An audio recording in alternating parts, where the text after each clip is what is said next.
Bon matin, mesdames et messieurs, et bienvenue au Conseil municipal pour la ville d'Ottawa pour le 13. Welcome to City Council on April 13, 2022.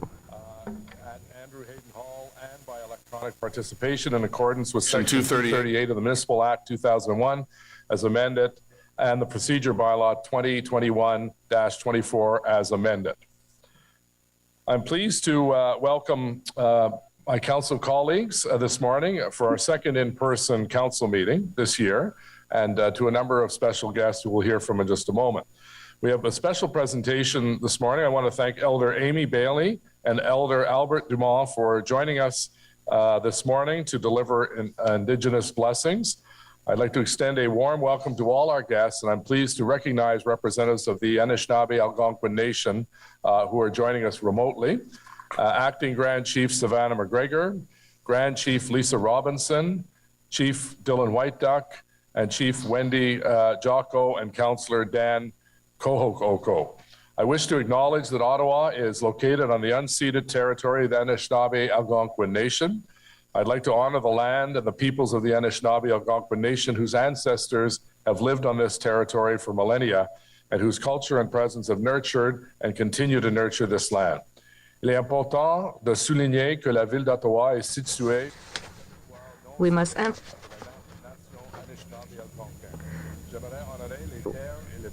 I would like to honor the land and the peoples of the Anishinaabe Algonquin Nation, whose ancestors have lived on this territory for millennia and whose culture and presence have nurtured and continue to nurture this land. Les années sont piliers des communautés importantes et je suis honoré de commencer la réunion. Elder are the foundation of Indigenous communities, and I'm honored to begin today's meeting with blessings from Elder Bailey and Elder Dumont. To begin today's council meeting with blessings from Elder Bailey and Elder Dumont. Good morning, everyone. Greetings from the Algonquin people on the south side of the Gijisibi. The chichiman behind me was made by my grandfather, Matt Bernard, who served several terms as chief of Pikwakanagan in the early 20th century. While he saw many changes come from our people during his lifetime, I believe that he would be very happy to see that the City of Ottawa is making positive changes in your relationship with us as you live in our unceded territory. Your reconciliation plan of inclusion helps us to feel safe and valued within your jurisdiction in a way that will allow us to help you progress towards a holistic future in harmony with our mother, the earth. Allow me to share my morning prayer with you. Joshko Benezikwe Indigenakos, Nume Indodem, Mamawi Tanakawen Indujaban, Medewian Mamawi Anishinaabe Kwendel. Thank you, Creator, for this day, and thank you for the lives of everyone present. Thank you for all the joy that you bring to each of us today in the many ways that you do. Thank you for relieving all of our various aches and pains and worries and frustrations and hurts. And thank you for helping us to be open to hearing the knowledge that others will share today. Thank you for helping us to treat each other kindly today as we would like to be treated. Thank you for helping us to face whatever challenges come today with integrity. Thank you for helping each of us to be honest today with ourselves and with each other. Thank you for helping each of us to realize ourselves as a sacred but equal part of creation, no greater or lesser than another. Thank you for bringing us to a new understanding of our work together today that makes our hearts happy. And thank you for always watching over our families and friends and each of us, and for bringing us good health, prosperity, and everything that we need to live a good life. Miigwech, miigwech, miigwech, miigwech. Miigwech, Elder Amy, for your special prayer. I'm going just to comment about the having an Anishinaabe Algonquin voice at City Hall meetings. I think it's the right thing to do, and I feel very positive that the citizens of Ottawa feel the same way, and I'm hoping that the politicians that City Hall will feel the same way as well. The Anishinaabe Algonquin have been here for over 10,000 years. We have scientific evidence of that fact. Our oral traditions know it to be true. I believe that our physical DNA of the Anishinaabe Algonquin is in every pine tree, every maple tree, every birch tree of our resource-rich lands, which include the area where the city of Ottawa is built. For me, it's a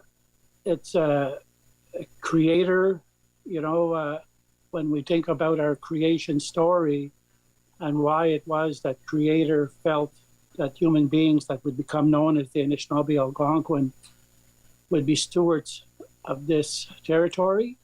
It was a great thing, not just for the animals, birds, and the trees, and the fish of our territory, but also for humankind. We are a unique people, I believe. We have our own way of seeing the world, and it's a gentle way. Our people never harmed the settlers and colonizers whenever we had the ability to do so, whenever our numbers were greater than yours were. So I think it's just the right thing to do, to have our voice present at City Hall meetings, and to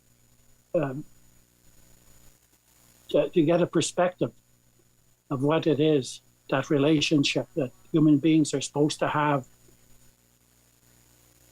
between each other, especially at the time of reconciliation. So that's how I see it, and I wanted to express that at this time, and I wish everyone a good day. And I know you're going to have a good meeting. So miigwech for allowing me to speak.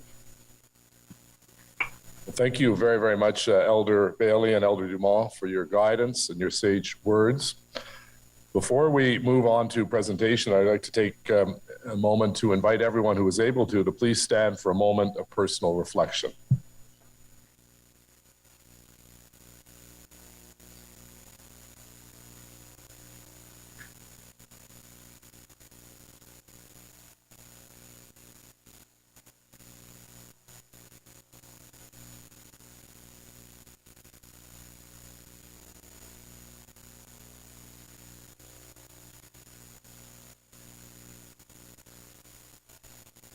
Thank you. Merci.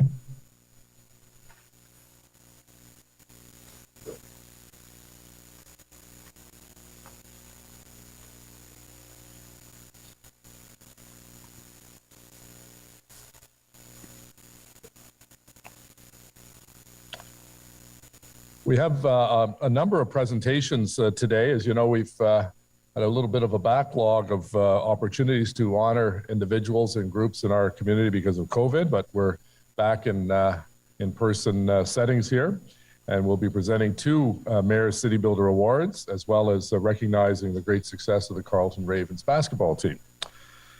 This award, the Mayor's City Builder Award, recognizes people who have demonstrated an extraordinary commitment to make our city a better place through volunteerism and exemplary acts.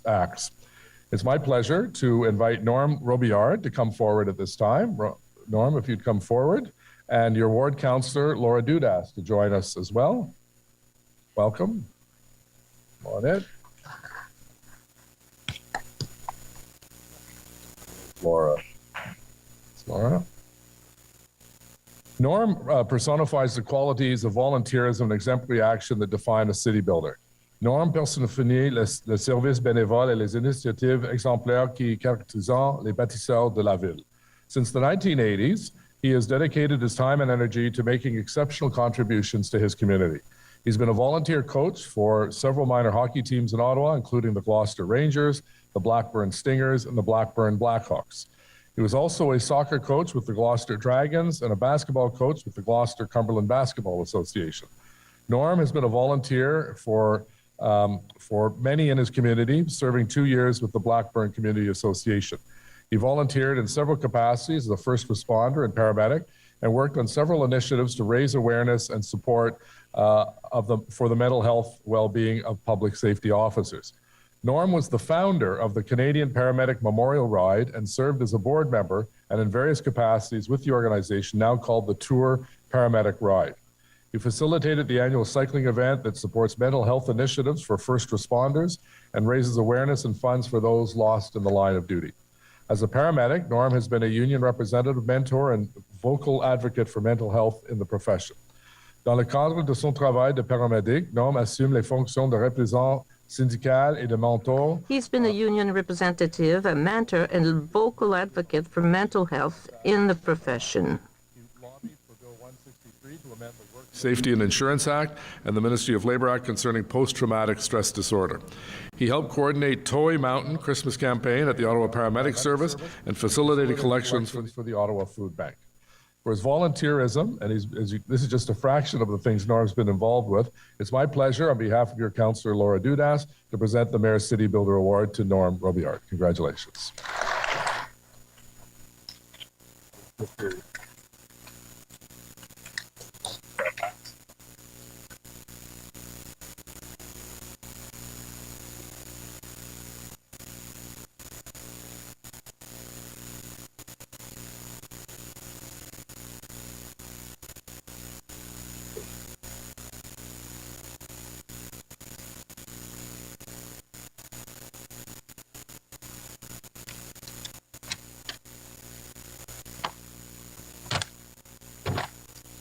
Thank you, Mayor, for this opportunity today, for me to be here with my amazing family, who's allowed me, particularly my wife, to, be out of the home over the years so many times to coach a team or do this or do that. So, big shout out to my family. Also want to thank City Council for the accolades and for being here today. To the other award recipients here today, I want to congratulate you for what you've done for the City of Ottawa yourselves and for Carleton U. Way to go, guys. I want to give a little shout out here to Heather Theoret and the staff of the Protocol Office for your diligence in setting all this up today, for contacting me and assisting me and making sure I could get the time off to be here. I want to thank my nominator, Innes Ward Councillor Laura Dudas, who nominated me for this award in 2019. She had hoped this presentation would have happened sooner. Me too. However, the pandemic made us all adapt, wait, and perhaps appreciate these moments even more. With regards to the pandemic, sir, I'd like to take a couple seconds here and talk about how this has affected healthcare workers in Ottawa. I want to take this opportunity to take a moment to tell everyone what an experience it has been to be involved as a frontline member of the healthcare system during the hardest times for our city. Ottawa Public Health leadership through this has been exemplary. The paramedic service, where I served for 35 years, also did an outstanding job and took on roles that it probably never thought it would. When paramedics went into those nursing homes to vaccinate the most vulnerable in our society, I saw for myself both the anxiety and the relief on the faces of our seniors, the people who served in the wars, the people who paved the way for us to be here. To be able to put a small needle in their arm and do my part to help protect them is one of the best feelings I've had in my long time on the front lines. I want to thank Ottawa Public Health for the confidence they had in paramedics and our service to help deliver those vaccines. So thank you. I have had many opportunities since moving to Ottawa in 1985 to attend Algonquin College to help my neighborhood and my community. The east end of Ottawa is where I've lived for 30 years and where our two sons grew up and went to school.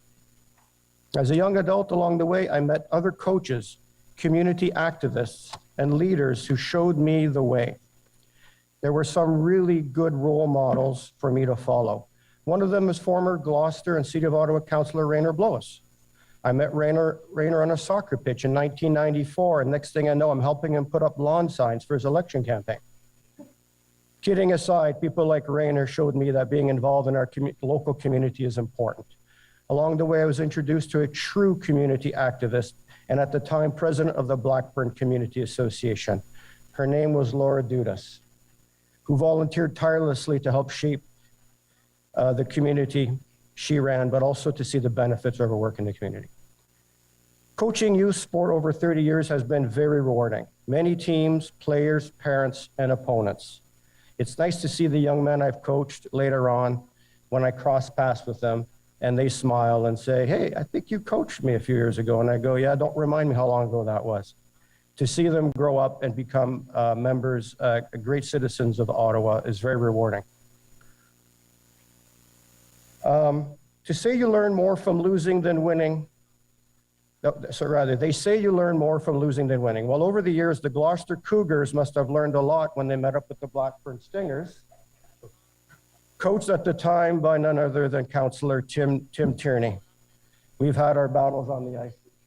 Thank you. I want to thank Daryl Wilton, the president of the Paramedic Association of Ottawa and the president of the Paramedic Association of Ontario is here today. Through that association, I've been able to do a lot of volunteering as a professional too, as a paramedic, school visits.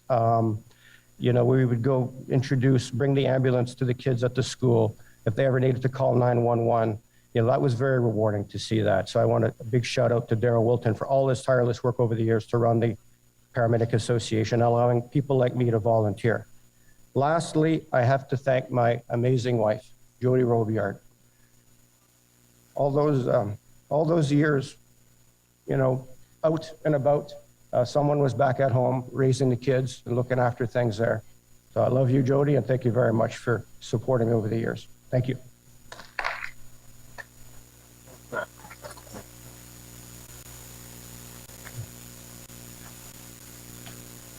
Thank you.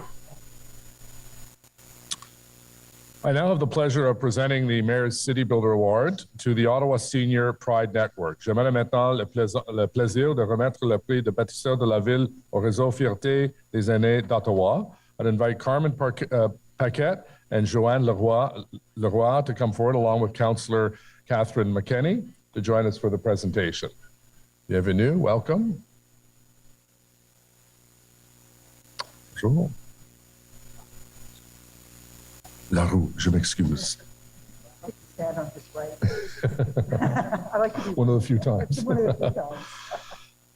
Formed in 2008, the Ottawa Senior Pride Network is a volunteer-run network of LGBT seniors and allies that envisions a world in which LGBT seniors are honored and included in their communities.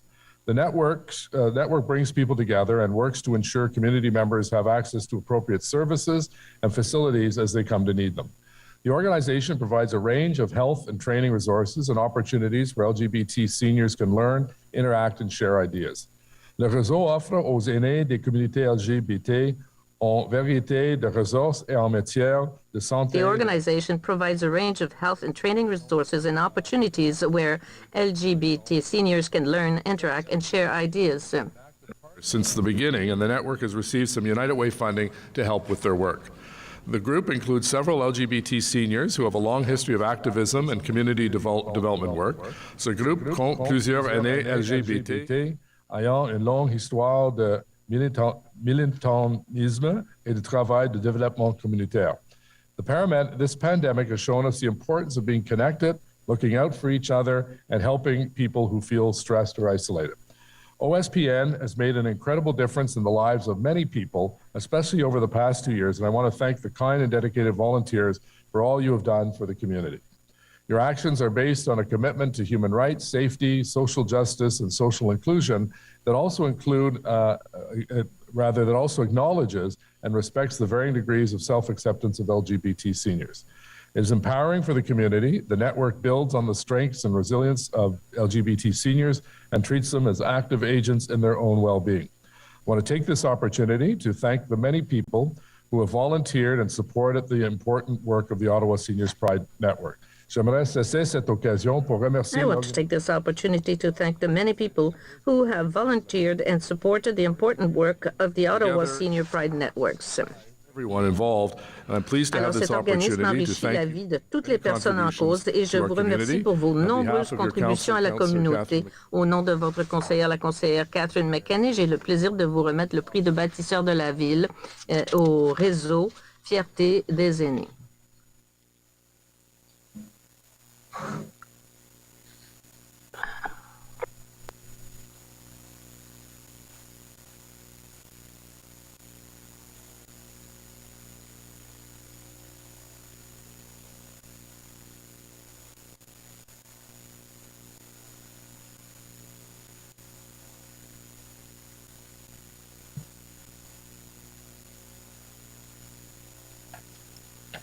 Bonjour, je me présente Joanne Leroux. Votre honneur, conseillère municipale. Your Honor, Councillor McKenney, members of council, on behalf of the Francophone team of the network, Pride Network of Ottawa, I accept this prize with humility. I thank Simone Thibault, Executive Director, retired Director from the Centertown office, for proposing our name. Thank you also to Jacqueline Pelletier and Gabrielle Lopez, Executive Director of the Ontario Coalition of Adult Training, who's here today with us. We are a small team of Francophone volunteers, and I want to introduce my colleagues, Nicole Olivier, Carole Lesage, Sylvie Dubé, and Carmen Paquette, who's my spouse. We want to give service provider the tools they need to help all the members of our group, all in the spirit of equity and inclusion. In our region, the Francophone team worked, for instance, with the Pauline Charon Center, the Champlain Center, the St. Louis residents, with Francophone seniors in Ottawa. Provincially, we serve the Federation of Francophone seniors who are retired. At the federal level, we renew our annual commitment to various activities against transphobia and homophobia. Hi, my name is Carmen Paquette. I'm a member of the coordinating committee of OSN and an active volunteer with the Education Services Program. Mayor Watson has already given you a lot of information about OSPN, so I just want to say and summarize that we have a double mission: to develop a strong community of LGBTQ seniors and to work at making the environment in which we live safer and more inclusive of our reality. You can find out more about us on our website, and Mayor Watson and Councillor McKenney can join us when they reach 50.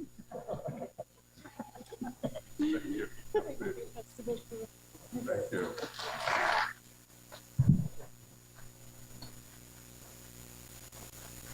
I think Catherine and I can both join. We're a little over 50. Thank you. Félicitations et merci pour votre bon travail. Thank you so much for your good work. Presentation.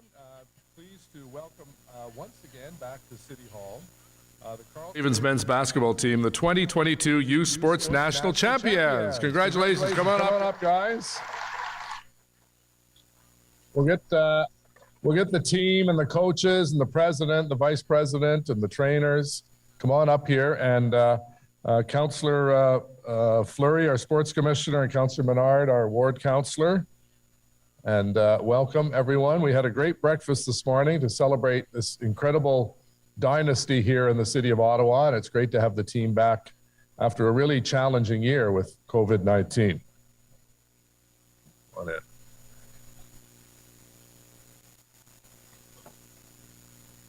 Benoit.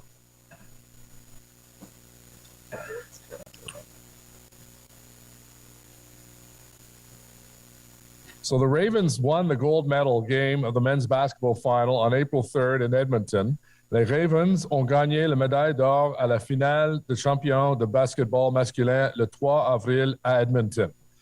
The team is the most dominant dynasty in the history of youth sports basketball, having won their 16th W.P. McGee Trophy and their third straight national championship.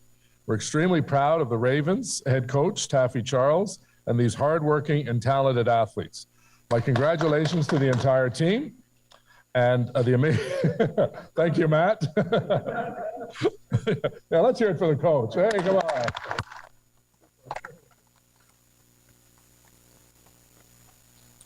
Je félicite So my l'équipe. congratulations to the team and the amazing coaching and therapy staff. I'd now like to ask Lloyd Pandy to join me for the presentation. I've proclaimed Carleton University Ravens men's basketball day in the city of Ottawa. And I want to congratulate Lloyd, who just announced plans to enter the 2022 NBA draft scheduled for June 23rd in New York City. Congratulations, félicitations. And Lloyd, if you can come forward, and we'll get the plaque over here.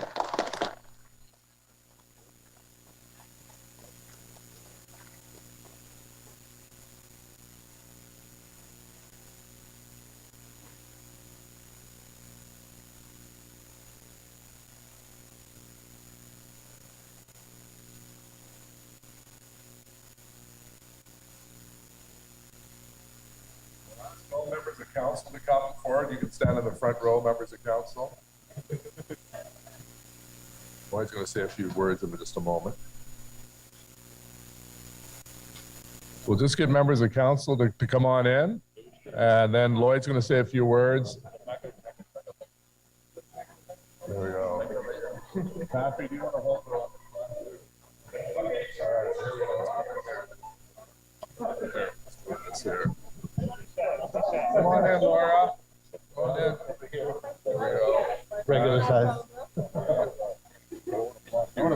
I don't think we have any other. We're gonna block anything. You guys are huge. What's that? Yeah, we get rid of the podium. Yeah. We can do that. I'll do it. There, we just wheel it out. Good. There we go. It's going to feel like Sean Spicer, the president's press secretary.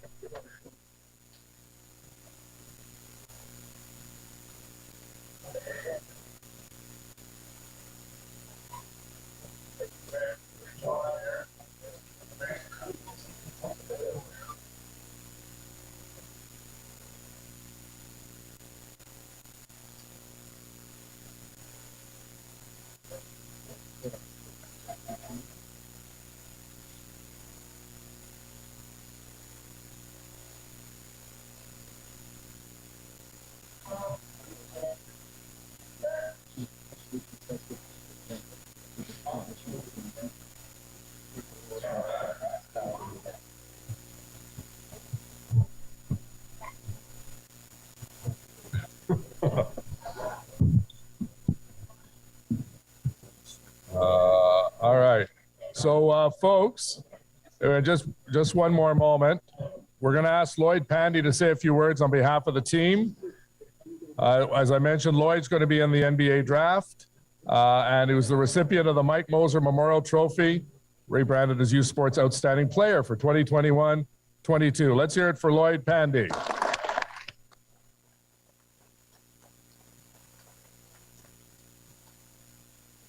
On behalf of the university, I would like to thank you, Mayor Watson, and the City Council for receiving us today.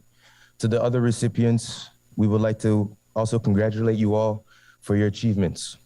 We truly appreciate the community's love and support.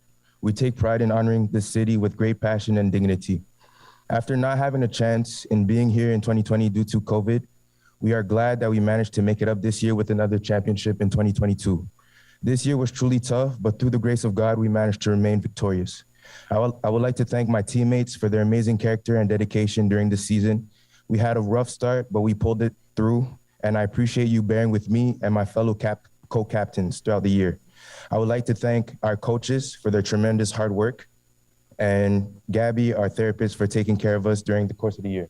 So thank you guys, I appreciate it.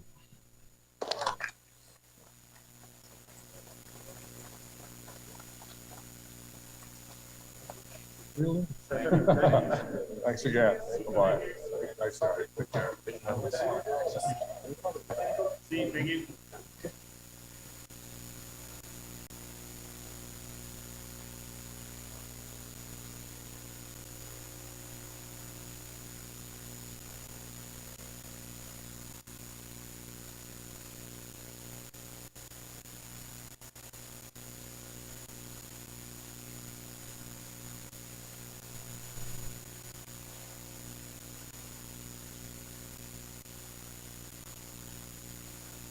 So thank you again to our 2 City Builder Award recipients and the Carleton Ravens. Before we get started, I have one more little bit of news to share. Despite the many challenges of reaching young students in high school across the city over the last couple of years due to the pandemic, Youth Ottawa, which is our partner, is getting ready to relaunch a few initiatives this spring. This morning, Youth Ottawa announced that the Mayor for a Day contest is once again open for applications after a 2-year hiatus. I know some people around the table want to run for mayor, but longer than a day, so you're not eligible. It's just for the day. Students from high schools across the city, grades 9 to 12, can visit the Youth Ottawa website for more details on how to join me for a day of work at City Hall at youthottawa.ca. The goal of this fun contest was to encourage all students to learn a little bit more about the role of a municipality through a short essay that asks what they would do to improve the city if they became mayor for one day.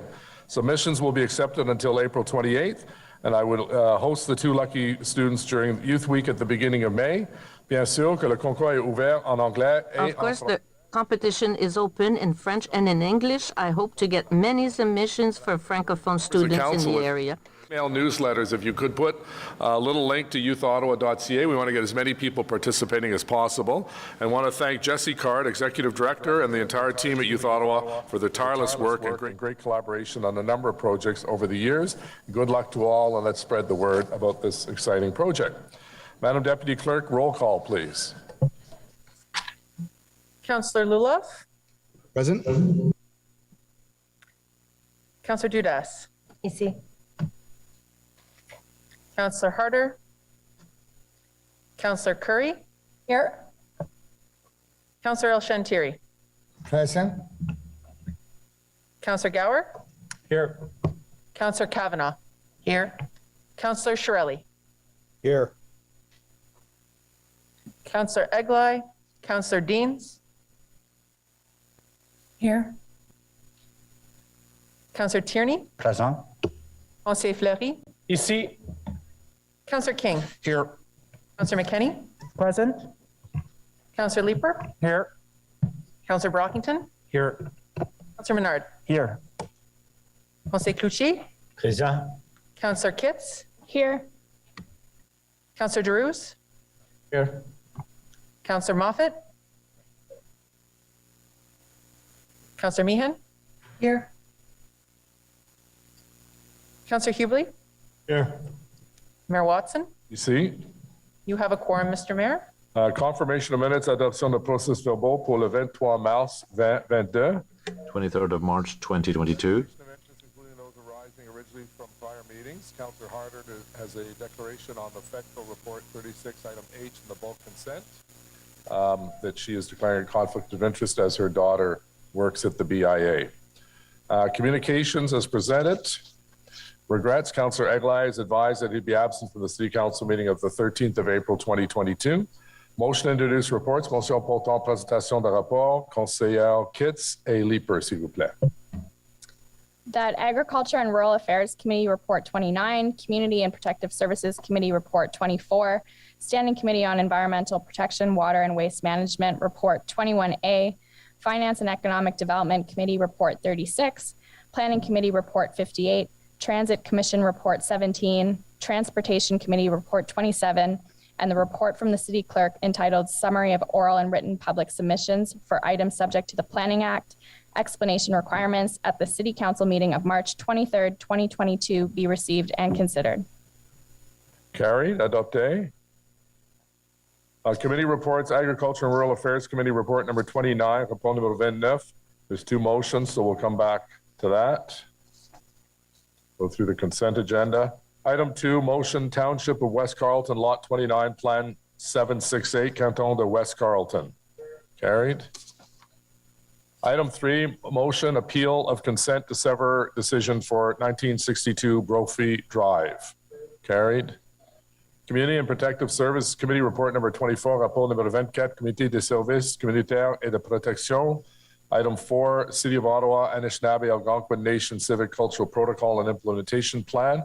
Ville d'Ottawa, Protocole culturel civique relatif à la nation Anishinaabe Algonquin et Plan de mise en œuvre 2022-2026.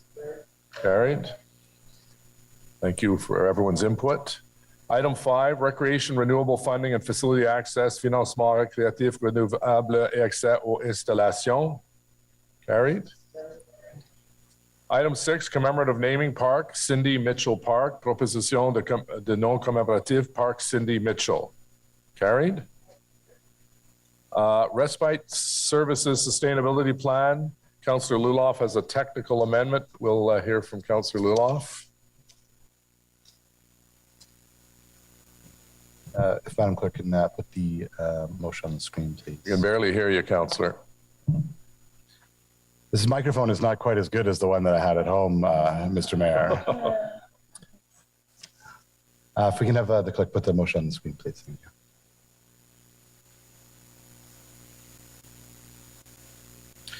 So just a small technical amendment here. So whereas on March 8th, 2022, Councillor Meehan advised that she had stepped down from, oh no, this is not the technical amendment.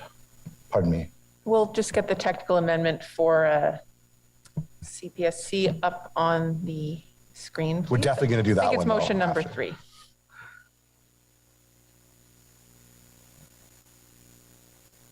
This is by Luloff and El Shantiri, correct? Correct. I mess everything up. You should never have invited me back. You should have left me in the basement, Mr. Mayor. So whereas on March 31st, 2022, the Community and Protective Services Committee considered and approved the report from Community and Social Services Department entitled Respite Services Sustainability Plan, and whereas CPSC approved a motion from Councillor Fleury regarding additional recommendations related to this item, as well as 2 directions to staff as set out in the extract of draft minutes that accompanied the report to Council. And whereas when CPSC Report 24 was issued to Council with the draft agenda on Friday, April 8th, the additional recommendation arising from the motion approved at CPSC were inadvertently omitted from the committee recommendation as amended on the report's cover page. And whereas the revised report reflecting the complete committee recommendations as amended was provided to members and posted on the final agenda on Tuesday, April 12th. Therefore, please be it resolved that Council receive and consider the revised report and committee recommendations as set out in the final agenda. We want to make sure that we've captured Councillor Fleury's direction there. Thank you very much. Any issues on this, or should we carried on the motion? Chair, I had my hand up, but just a quick question by way of an update. Very quick, okay. Yeah, and I'm just wondering, under the financial implications, it says, should additional provincial social services relief funding not be provided, local agencies will not likely have sufficient funding to address the enhanced special needs. I'm just wondering if there's an update or an outlook for that additional funding. Thank you, Mr. Mayor. Yes, we have received provincial funding, the Social Service Relief Fund, in the amount of $10,703,800. Thank you. So on the technical amendment, carried. On the report as amended, carried. Adopté. Thank you. The next is Rain Ready of Ottawa, proposed revisions to the grants program, Pareil pour la pluie d'Ottawa. Carried. Item 9, motion phasing out of city-operated gas-powered lawn and yard equipment. Can you hold that, Mr. Mayor? Sorry, Councillor Meehan, dissent? Yeah. No, I'd like to ask some questions on it, please. Okay. All right, we'll come back then. There's, we'll keep going on the consent agenda. Item 10, motion endorsement for the National Children's Botanical Garden of Canada. Motion appui au Jardin Botanique National du Canada pour les enfants. Carried. Carried. FEDCO, Finance and Economic Development Committee report number 36. Councillor McKenney has a motion, and I believe you've accepted as a friendly amendment some wording to the effect. Is that in, Caitlin, the new motion? For existing capital and future acquisitions, I think does that cover what we need it to be covered? Okay. So I'll just explain that because I think it was important that, you know, because of inflation, we may have some projects that may need that money that might not be new ones, but to carry on finishing the ones that are caught in this hyperinflation in construction. Yeah, I don't know if you want to put the motion up. It was sent out with the procedure memo last night, but essentially it moves money from the recommended money into the tax stabilization fund into the housing reserve. So it's still in a reserve fund. And the 5 million would be used for either acquisitions of existing market rental units. We know that we lose 7 units in Ottawa for every 1 new community unit that is built. So we've got to always have the flexibility to pick up market units, whether it's rooming houses or small buildings where people will not be rent-evicted and where we will not lose affordable market rents. And then the amendment to also include capital really is, we all know that inflation is pushing up costs. It's pushing up costs for new builds. We've got several new builds through the co-investment funding, the National Housing Strategy funding. So this also provides that flexibility for us to be able to ensure that we have the contingency funding for those builds that are already in the pipeline and being built. Great. So I think we have other people to speak to it, so we'll come back to that. Councillor McKenney, thank you for introducing the motion, and I believe it's up on the screen.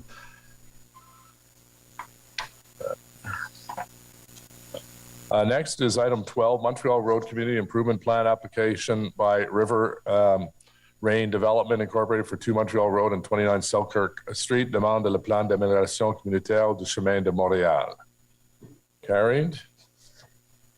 Item 14, motion Ottawa Stadium accord de réservation de l'installation facility booking agreement.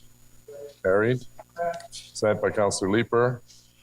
Planning Committee report number 58, rapport numéro 58 du comité de l'urbanisme.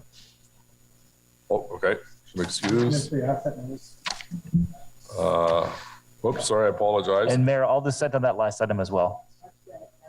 Thank you. Sorry, on the comprehensive asset management program? No, on the stadium leasing. Yes, same Okay. here, So McKinney. McKenney, Menard, and Leeper on the stadium. And Kavanaugh. And Kavanaugh. Okay, so comprehensive asset management.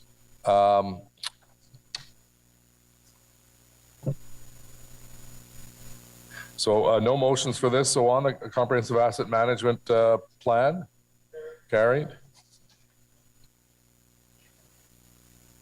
Councillor El-Shantiri. Yeah, Mr. Mayor, I do have a notice motion about this item. So would you like me to introduce it now or wait till the notice motion been?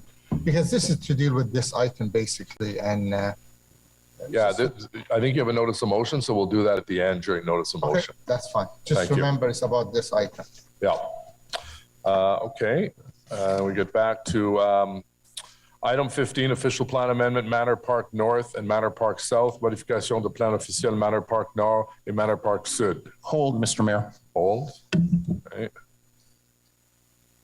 Item report 17, Transit Commission, Light Rail Regulatory Monitor and Compliance Officer Annual Report. Received. Hold. Hold. Item 17, motion to request federal funding to offset the operating deficit of OC Transport resulting from the work from home model. Carried. Item 18, scope, approximate cost and timeline for study to affect the various fare structures on transit ridership. Hold. Transportation Committee report number 27, rapport numéro 27 du Comité des Transports, Parking Services Annual Report, rapport annuel 2021 de service de stationnement. Carried and received. Item 20, motion left turn prohibition on Renfrew Avenue at Bronson Avenue. Carried. Bulk consent agenda. Does anyone wish to remove anything from the bulk consent agenda? So Councillor Harder has a declaration of interest and she will remove herself from voting on H on the bulk consent. Carried. Okay, we'll go back to the items that were held. Item 1, high performance development standard. Councillor Menard and Councillor Dudas. So Councillor Menard, if you'd like to introduce your motion. Thanks.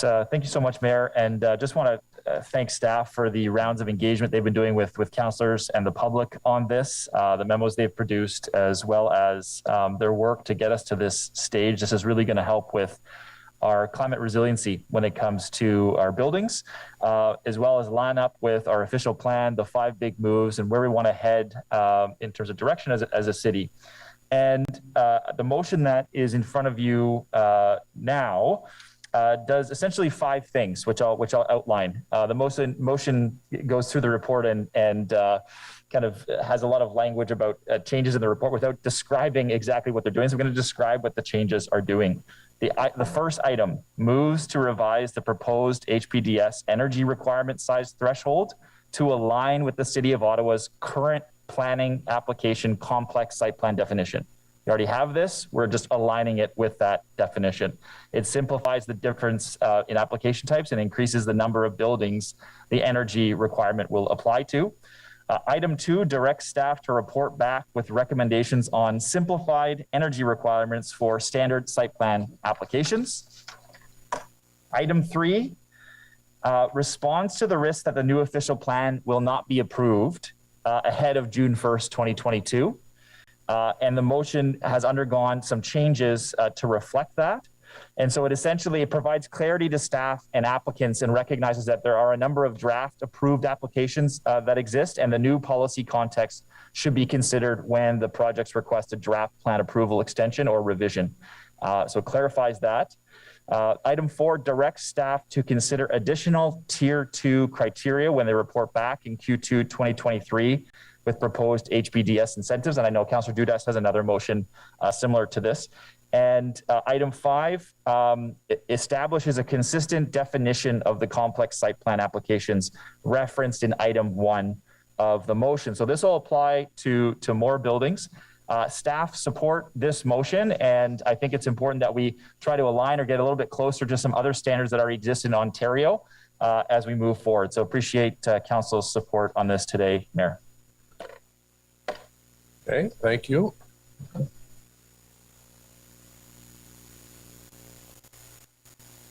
Councillor El-Shantiri, please. Thank you, Mr. Mayor. And I would like to hear from our staff about this motion, because we did have 2 committee meetings and we didn't see this motion and in the committee. So can staff let us know about this motion?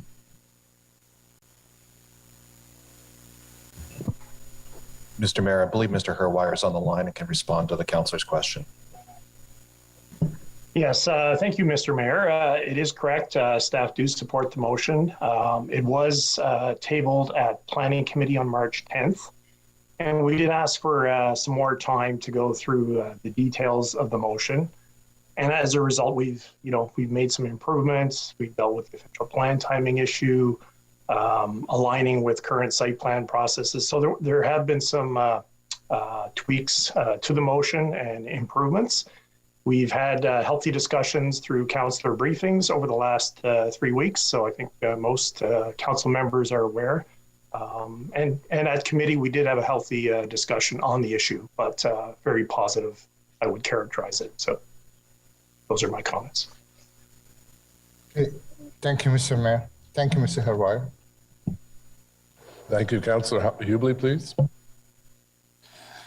Thank you, Mr. Mayor. I dissented on this motion at council, or at committee, I should say, recognizing that there's a lot of good things that we're trying to do with this. And so I appreciate the work of staff on this. But my concern, Mr. Mayor, was that in the initial report, we were told this could add anywhere from 1 to 10% to the cost of every new home. And given the housing crisis that we're in the city and the difficulties young families are trying to, that want to get into the housing market are having, as well as seniors that are trying to hold on to what they've worked all their life to have as their home. So I understand from the time this report went to planning to ARAC, that number was changed. Councillor Luloff told me that the staff have reported that the new cost per home is only 1%. If I could get that confirmed from staff, I would be more open to supporting this motion.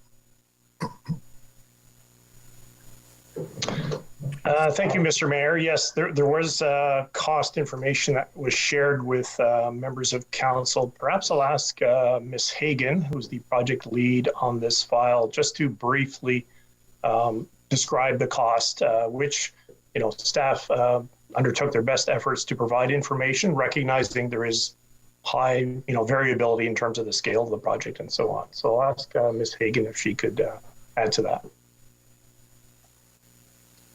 Who's that? I believe Ms. Hagan is now in as a panelist, Mr. Mayor. Apologies, sorry, took me a second to get connected.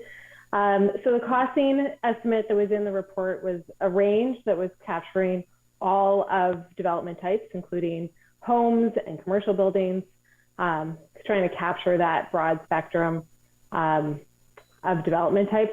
When we went into further analysis, which was provided in the memo to council, we went into sort of more detail on the residential buildings, single family homes, residential buildings, multi-unit buildings, all that kind of detail, so that there is a bit of a range depending on the building type for percentage. The question is the range still 1 to 10%, or is it locked in at 1% or below, which is what ARAC was told? The range, the full range is 1 to 10%, but for single family homes, I'm just going to pull up what was in the memo. I believe in the memo it says 3% for single family homes or detached dwelling units.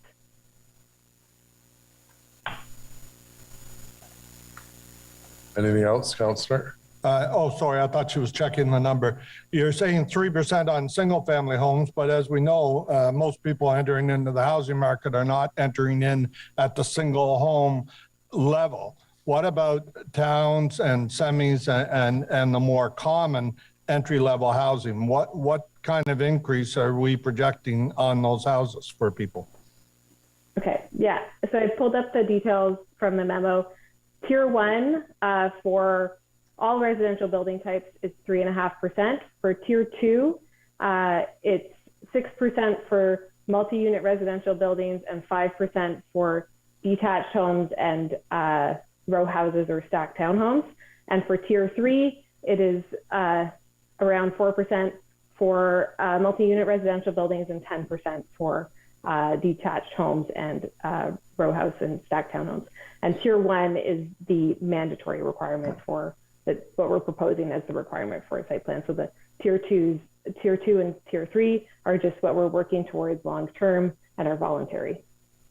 Okay, so 10% for, it remains at 10% for entry-level homes for anybody, any one of our residents that are looking to get into the housing market. Once this plan is implemented, they can look at as much as a 10% addition onto the cost of their home to cover what we're trying to do here. The 10% number covers the voluntary component of the standard, not the mandatory component of the standard. Okay, thank you. Thank you, Mr. Mayor. Please register my dissent. Okay, thank you, Councillor. Next is on both the motion and the main report, we have Councillor DeRuse. Thank you, Mr. Mayor. I'm gonna a quick question, right follow up from Councillor Hubley's. I'm gonna move from the cost and 1% to 10%. I'm gonna ask staff to really clarify the process on the application fee, because now we're gonna adopt different process. And are we revising also the way we submit site plan on the new build, and how much that gonna translate into application fee? Yes, thank you, Mr. Mayor. At this time, there is no increase to the site plan application fee. We're going to roll it in as one of the submissions in terms of the current process. So at this time, there is no change to the application fee required. Thanks, but the application process is going to be a little bit changed with the new process that we're doing. Am I correct on that? Actually, Mr. Mayor, we are working through the existing site plan process. We may have to be nimble depending on pending provincial changes to the site plan process, but that's a separate discussion that would apply to site plan in general versus high performance development standards. Thank you. And another question I probably asked at the ERAC committee meeting, but I'm gonna have it on the record.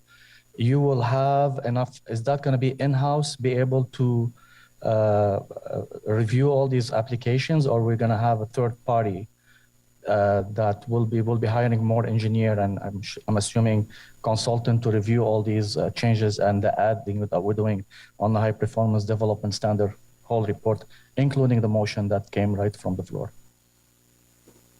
Yes, thank you, Mr. Mayor, and thanks for the question. Yes, initially the plan is to use a third-party energy consultant to review the energy modeling components of the high performance development standard. A lot of the other aspects will be reviewed by staff, but for that particular piece, we want to be timely and responsive. So the intention is to use that third party for those reviews. Thank you for, and my last question probably will be, and I'm sure probably I have it from a legal perspective, we're not going all the changes for that specific into our building code, Ontario Building Code, we're going through our Planning Act, and that's probably legal, we'll have to answer that. Okay. Councillor Kavanaugh, please. Thank you very much. I'm going to speak in favor of the motion, and I want to thank the mover and seconder on this. Given our climate change motion that we passed to raise standards, I think this is really important, and I think we're doing a favor for first-time buyers and second-time buyers to save energy costs in the long term. So I think this is really important that we have these high standards. It's unfortunate other levels of governance haven't initiated them, and I really think it's great that we're doing it here in Ottawa. Thank you. Thank you, Councillor Gower. Thanks, Mr. Mayor. I'm supportive of the motion and supportive of the report as a whole. It's true that these standards will add to the cost of the construction of new buildings, somewhere between 1% and 10%. But there are also benefits, some that are easy to quantify and some that are less easy to quantify, but clearly benefits. There's, as Councillor Kavanaugh touched on, there'll be a lower cost to heat or cool the home, especially during extreme weather. There are public health benefits to these standards, to meeting these standards. We'll see a healthier tree canopy in our community. It'll put our builders in our city in a better position to meet anticipated future changes to provincial building code requirements. That's a positive. The CMHC is already incentivizing these measures and some of the funding that they offer to new builders. So there's already good reason for builders to adopt some of these practices that would allow them to meet the metrics. There's also benefits to waste diversion. If we're using more sustainable construction methods, there's less that's going to a landfill in construction processes. So lots of benefits, and encourage colleagues to support this report as well. Thank you, Mayor. Thank you. Councillor Deroux, you had a question. I think Mr. Mark is prepared to answer. He's now at the table. Yes, please, Mr. Mayor, because I haven't done yet. Do you hear the question, Mr. Mark? Yes, Mr. Mayor, I did. And so, yes, the answer is the city is relying on its Planning Act authority. It is not relying on the building code for these measures. Thank you, Mr. Mayor. And in closing for my questions, I understand my councillor colleague, their comment, but I agree with Councillor Hubley. This is going to create more costs, and it's going to create another layer of actually process. And the federal government and the province, we're in a time right now, and my colleague, most of the time I hear him talking about affordability.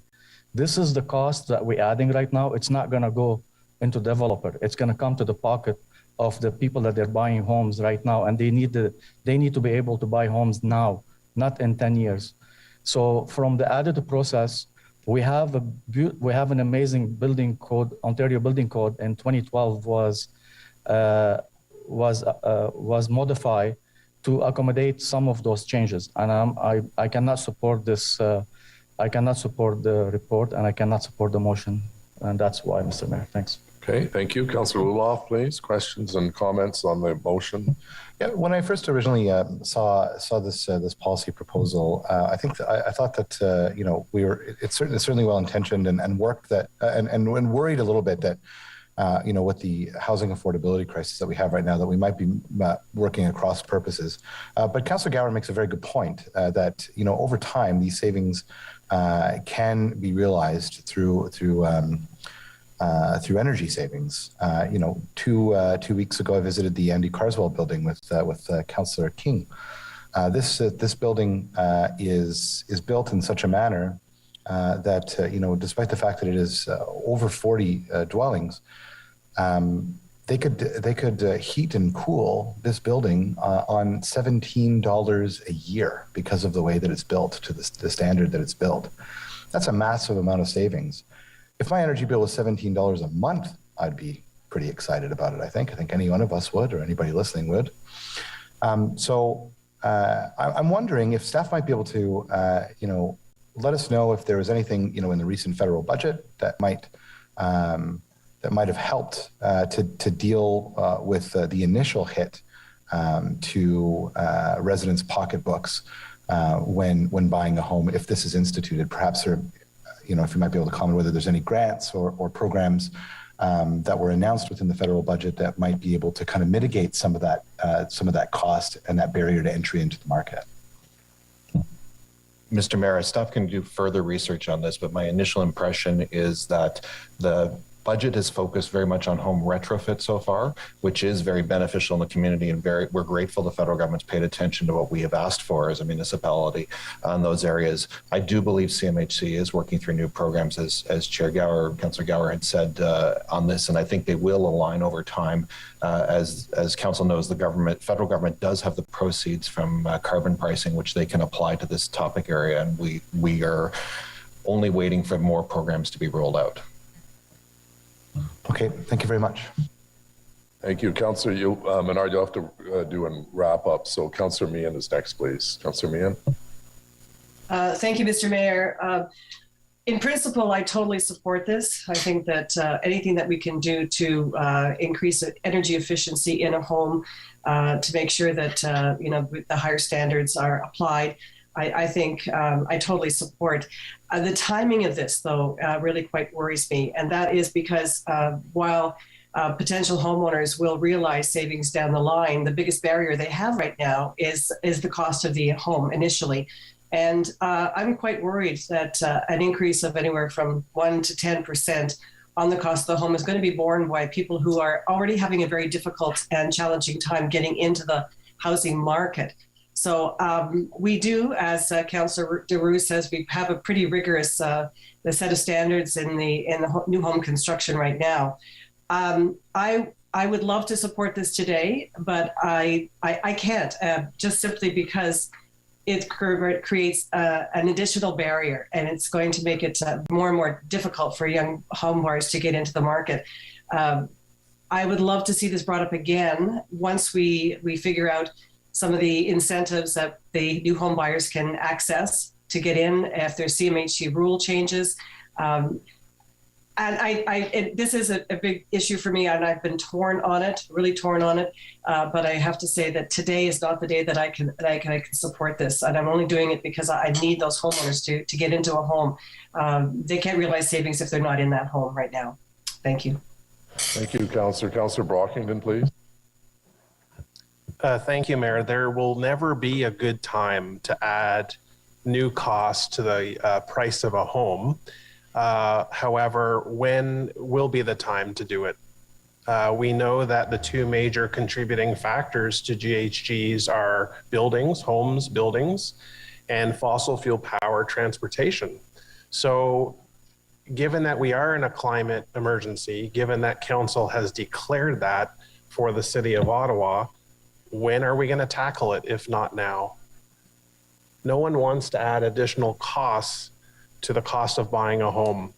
And we certainly recognize the challenges that many people have in buying a home in this city and across our province right now.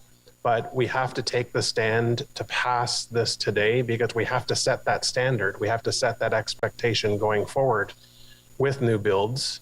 And hopefully there will be other incentives and grants and tax benefits that homeowners can tap into that can help offset some of those costs. But if not now, when? That's the other question that colleagues have to wrestle with. Thank you, Mayor. Thank you, Councillor. Councillor Shirelli. Thank you, Your Worship. We're also in a housing emergency and an affordability emergency. And we have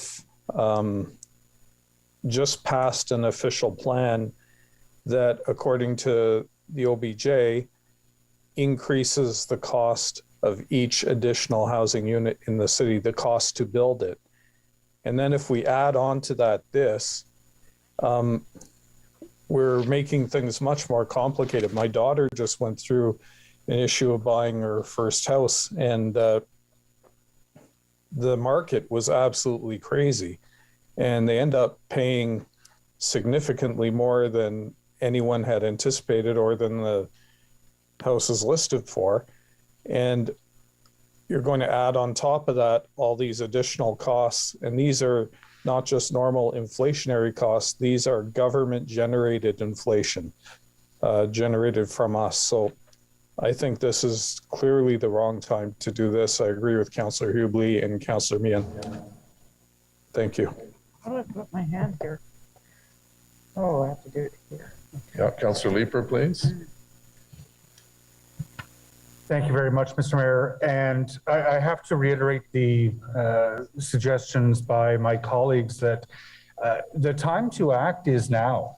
This is what addressing climate change looks like. There is no fooling anyone that addressing climate change toward the long-term sustainability of this planet isn't going to impose costs. And those costs are going to be borne by everybody. It's not just going to be new homeowners. We're going to have to redesign the way we move people around the city. We're going to have to redesign office buildings. It's going to cost our society to address the mistakes that we've made as a society. And I am absolutely in favor of supporting the amendments to make these high performance development standards applicable to more buildings because, you know, I've got a 21-year-old kid who hasn't begun in the housing market yet, but I am very, very concerned about how he's going to live in a warming planet with all the costs that imposes. It's not just the short-term cost of housing, it's the long-term costs of developing and living on a sustainable planet. That's the concern that I have for my kid. And that's why I'm going to be supporting this motion today. Thank you, Chair. Thank you. Councillor McKenney. Thank you, Mr. Mayor. I will also be supporting the report and the amendment through the motion. Again, you know, we talk about housing crisis, homelessness crisis, and we're always looking up the rung and not down at people who are actually without housing and people who cannot afford to enter into any market, rental market, housing market. And, you know, when we talk about adding costs onto the price of a new build, I would remind my colleagues that it was actually our affordable housing sector, it was our community housing sector who was taking the lead in building high performance buildings. Salis, first multi-residential building in this city that was passive. It's nonprofit housing. OCH, we are building passive, we're building net zero. So I have a hard time accepting that it removes affordability because the very nonprofit organizations who are building a rental housing stock for people who have no place to live today or cannot afford to stay in where they are and are at great risk of becoming homeless are able to do it. So I would submit to you that it's a bit of a false premise that also, keeping in mind that the cost is coming. Whether you pay for it today, you pay for it in a year or 10 years from now, but it is coming. Energy savings are necessary. Energy retrofits that are the way we produce greenhouse gases through energy, through transportation, have got to be addressed in every city and in this city. And we have to move boldly, and we have to ensure that, in fact, we aren't leaving people vulnerable moving into the future. Thank you. Thank you, Councillor. Councillor Fleury, and I believe you have a direction as well on this item. Yes, I wonder if the clerk could put it up on the screen. I'd like to read it in for the record.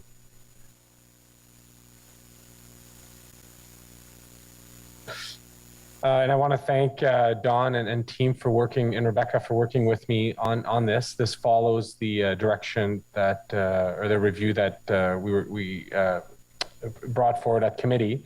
So I'll read it. That staff be directed to explore opportunities to pilot home energy labeling and work with NRCan to support plans to require mandatory home energy labeling at time of sale. Staff be further directed to explore disclosure of participating homes as a modeled home information on the online portal under the Better Building Ottawa benchmarking and disclosure program. Staff are directed to report back to council on home energy labeling and progress of NRCan mandatory labeling as part of the 2023 annual climate change master plan update report. So I'll give you the context, and I think it's in the spirit of a lot of the discussion today. When I go and purchase a new utility, when I go and purchase a new fridge, I look at the design, but I also look at how much will that cost me monthly and yearly. And I think any buyer will do the same for their home as we go forward. I think Councillor Luloff's point was bang on. If you have the right technologies that are available today, yes, they're a little more expensive, but overall, your cost of ownership over 10 years, over 20 years are actually lower. Even if it looks at face value as today at a home purchase, it's more expensive. Your energy costs are being more and more constrained, more and more volatile, more and more challenging in the years ahead. Councillor McKinney's point was bang on. Ottawa community housing and others are a really good example. We've just opened the passive house at 811 Gladstone. A 2-bedroom unit in that passive house will cost us, OCH, because we're paying the utility, and ultimately the city, $113 a year for heating and cooling for one unit. When you look at the beginning price of the capital, it seems expensive, but right away, year one, you're starting to make money when you think about your lower energy costs. So I understand those who look at the shell cost of saying, hey, this is the cost of housing, it's dangerous. It's dangerous, but you know what? Over time, you're actually saving money very quickly. So I'm looking to my colleague Eli, who there was a number of retrofit programs on my first term of council that were quite effective in upgrading some of the buildings. Now the technology is in place. We just have to embrace it. And I think measures like this that council take are important because it also signalizes to an industry that's ready to be part of the energy evolution, the net race to zero, part of the climate change, and also the housing affordability. I hear from the industry, they're ready. I think today, a motion like today and a report like today is important for residents. It's important for the future, and it meets all of our goals. So I encourage members to support the motion and to support the report. Okay, thank you. Councillor Harder, please. Thank you, Mr. Mayor, and sorry that I'm late arriving today. I did want to speak to the opportunity that I see here. Certainly is in the retrofit, so people buying older homes. But as you know, Mayor, we are in Ottawa, leading with a company that's open in Barrhaven that is net zero, that is producing homes that instead of during the build cycle, each producing a dumpster or two of waste, are producing one green garbage bag. It's amazing technology. We're fortunate that they're here in Ottawa, and that is unique in North America. So we're already seeing investments by the development community in this process, and the plan is to add a couple more, one at least in the East End, that will be like the one in Barrhaven, that will be able to provide this net zero build. And also there's, you know, all of you probably remember the most recent affordable housing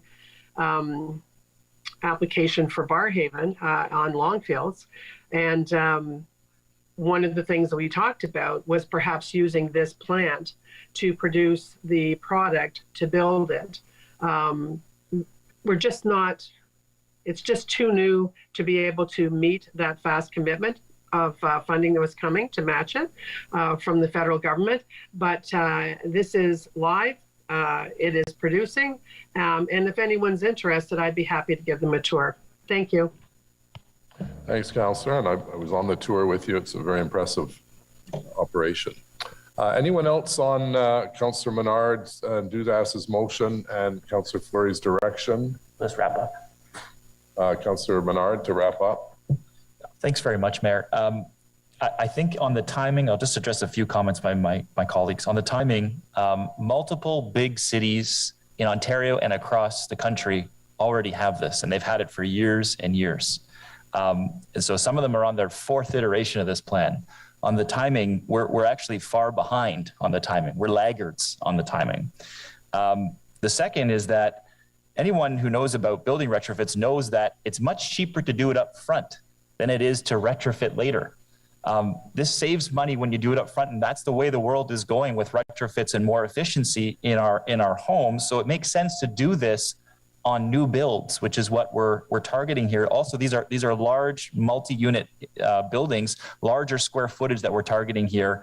So there's economies of scale to do this for people that are putting up these buildings. The third thing I'll mention is that the actual cost range that staff estimated, it's important to get this into dollars instead of just the 1 to 10%, because the 1 to 10% isn't really accurate. It's the dollar range that we're looking at per unit.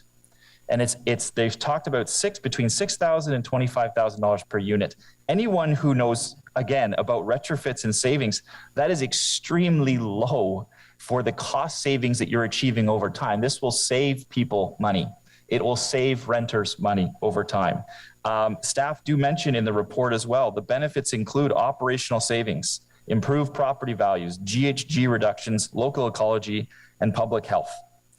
So I think let's support staff on this. Let's support going a little bit further than we might have started on this to make sure that we're catching up to other cities that have already done this. So I really appreciate folks' support and the good debate and discussion we're having here today, Mayor. Thanks. Great, thank you. So on the Menard Dudas motion, carried? Carried. Dissent, Mr. Mayor. Led by Dissent. Councillor DeRuse and Hubli Dissent. and Shirelli. And then on the direction to staff by Councillor Fleury. Carried, agreed. Carried. And then we now have another motion by Councillor Dudas on the same topic, so we'll deal with that now. Councillor Dudas, would you like to introduce your motion, seconded by Councillor Menard? Yes, thank you, Mr. Mayor. Much in line with the conversation we've just had, this motion is in respect to looking at the fabulous work that staff did on this report and just taking it a little bit further, knowing that electric vehicles will be a significant part of our future, and that one of the biggest obstacles to people actually obtaining an electric vehicle is the cost, but also the capacity and ability to charge. So as we're building these new homes, as we were building these new residential properties, installing the essential infrastructure will allow people to plan to buy these vehicles, will allow them to be able to charge their vehicles once they obtain them, and to know that they can have a future with electric vehicles in them. So I'm going to read this out, and I do know this came a little late. I want to thank city staff for being wonderful collaborators on this, and for the seconder on this motion, Councillor Menard. Whereas the High Performance Development Standard is a collection of voluntary and required metrics that define high performance of a new building projects to advance sustainable and resilient design. Whereas electric vehicle charging requirements are anticipated to be included in the new comprehensive zoning bylaw by 2025. And whereas the availability of level 2 electric vehicle charging, particularly in multi-unit residential properties, is one of the largest barriers to electric vehicle adoption. The metering of electric vehicle charging is an important consideration of design, but to minimize costs can be managed through solutions other than utility grade metering.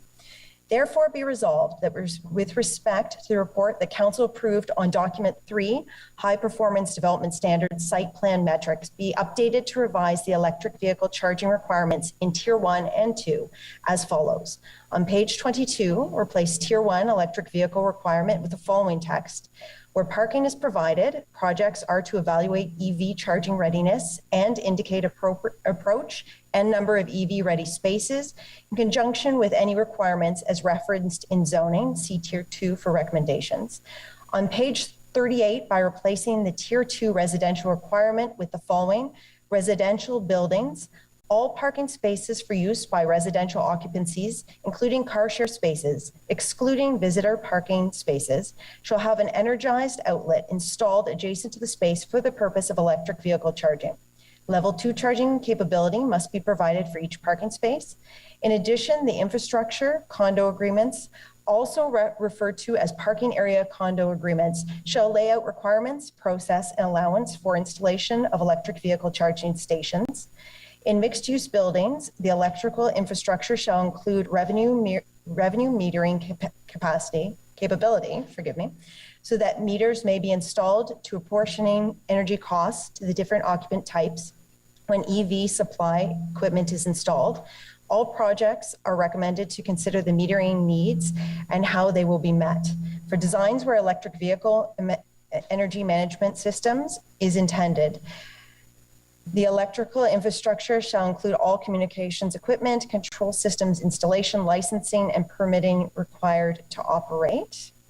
On page 38, by replacing the Tier 2 commercial building requirement with the following: 10% of all new parking spaces serving commercial, industrial, and institutional occupancies shall have an energized outlet installed adjacent to the space for the purpose of the EV charging. In mixed-use buildings, the electrical infrastructure shall include, sorry, forgive me, my computer's trying to restart. Perfect timing, as always. Apportioning energy costs to the different occupant types when EV supply equipment is installed. All projects are recommended to consider the metering needs and how they will be met. For designs where an EV energy management system is intended, the electrical infrastructure shall include all communications equipment, control systems installation, licensing, and permitting required to operate. Great, thank you. Any questions or comments on Councillor, Dudas's motion? Councillor Hubley? Thank you, Mr. Mayor. Does staff have a cost for this? The same questions as we talked about the last time. What's this going to add to a new house if we start applying this motion?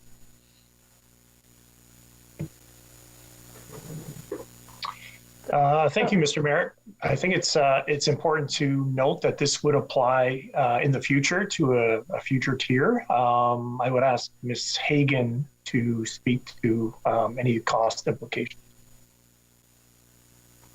Yeah, that's correct, Don. So the Tier 1 revision is just for projects to identify what, if anything, they're putting in. The Tier 2 revision is voluntary. And I do know that a study from the Clean Air Partnership estimated in multi-unit residential buildings, EV readiness would be coming at around $2,000 a parking space.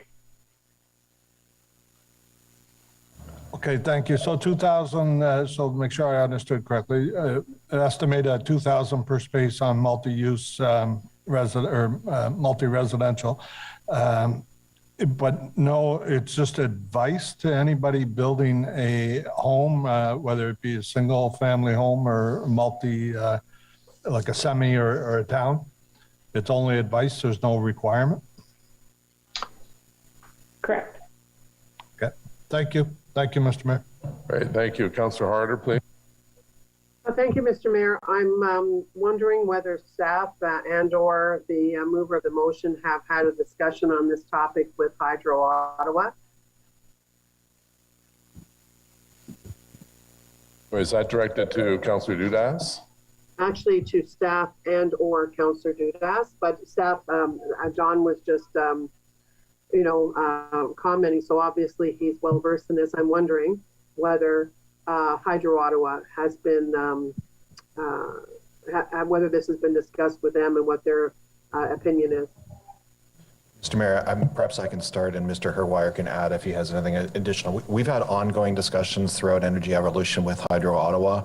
There certainly are some limitations in some parts of the city at this time with the hydro transmission grid, local grid, and Hydro Ottawa is actively working on it because there is a market transformation underway. But as these standards are initially voluntary, there is time for adaptation. And certainly if there was a limitation in an area, capacity issue, staff would take that into account in applying the standards. Thank you. Mr. Mayor, I wanted that on the record so that we were aware, and certainly Councillor Curry and myself have a Hydro Board meeting tomorrow, so it's something that we'll raise as well and report back should we need to. Thank you. Thank you. Councillor Curry, please. Thank you, and thank you to Councillor Harder for saying that. I was going to say a similar thing, but I will just make the point that this is an infrastructure motion, right? So we want to set it up so that that possibility is there. But what we're hearing, including at a webinar yesterday, is that we do not have the power to, if everyone were to get an electric car, I gather in California, 3% of people have electric cars and the grid went down. 3%. So we want to encourage, the government wants to give rebates. I mean, I drive an electric car. However, the capacity of the grid is not there. So I will be supporting this, but I just say you'll have to pay attention to what's to come next when the grid isn't able to sustain this and what else that might mean. But I still will support this infrastructure being in place, but everyone stay tuned. Okay, thank you, Councillor Fleury.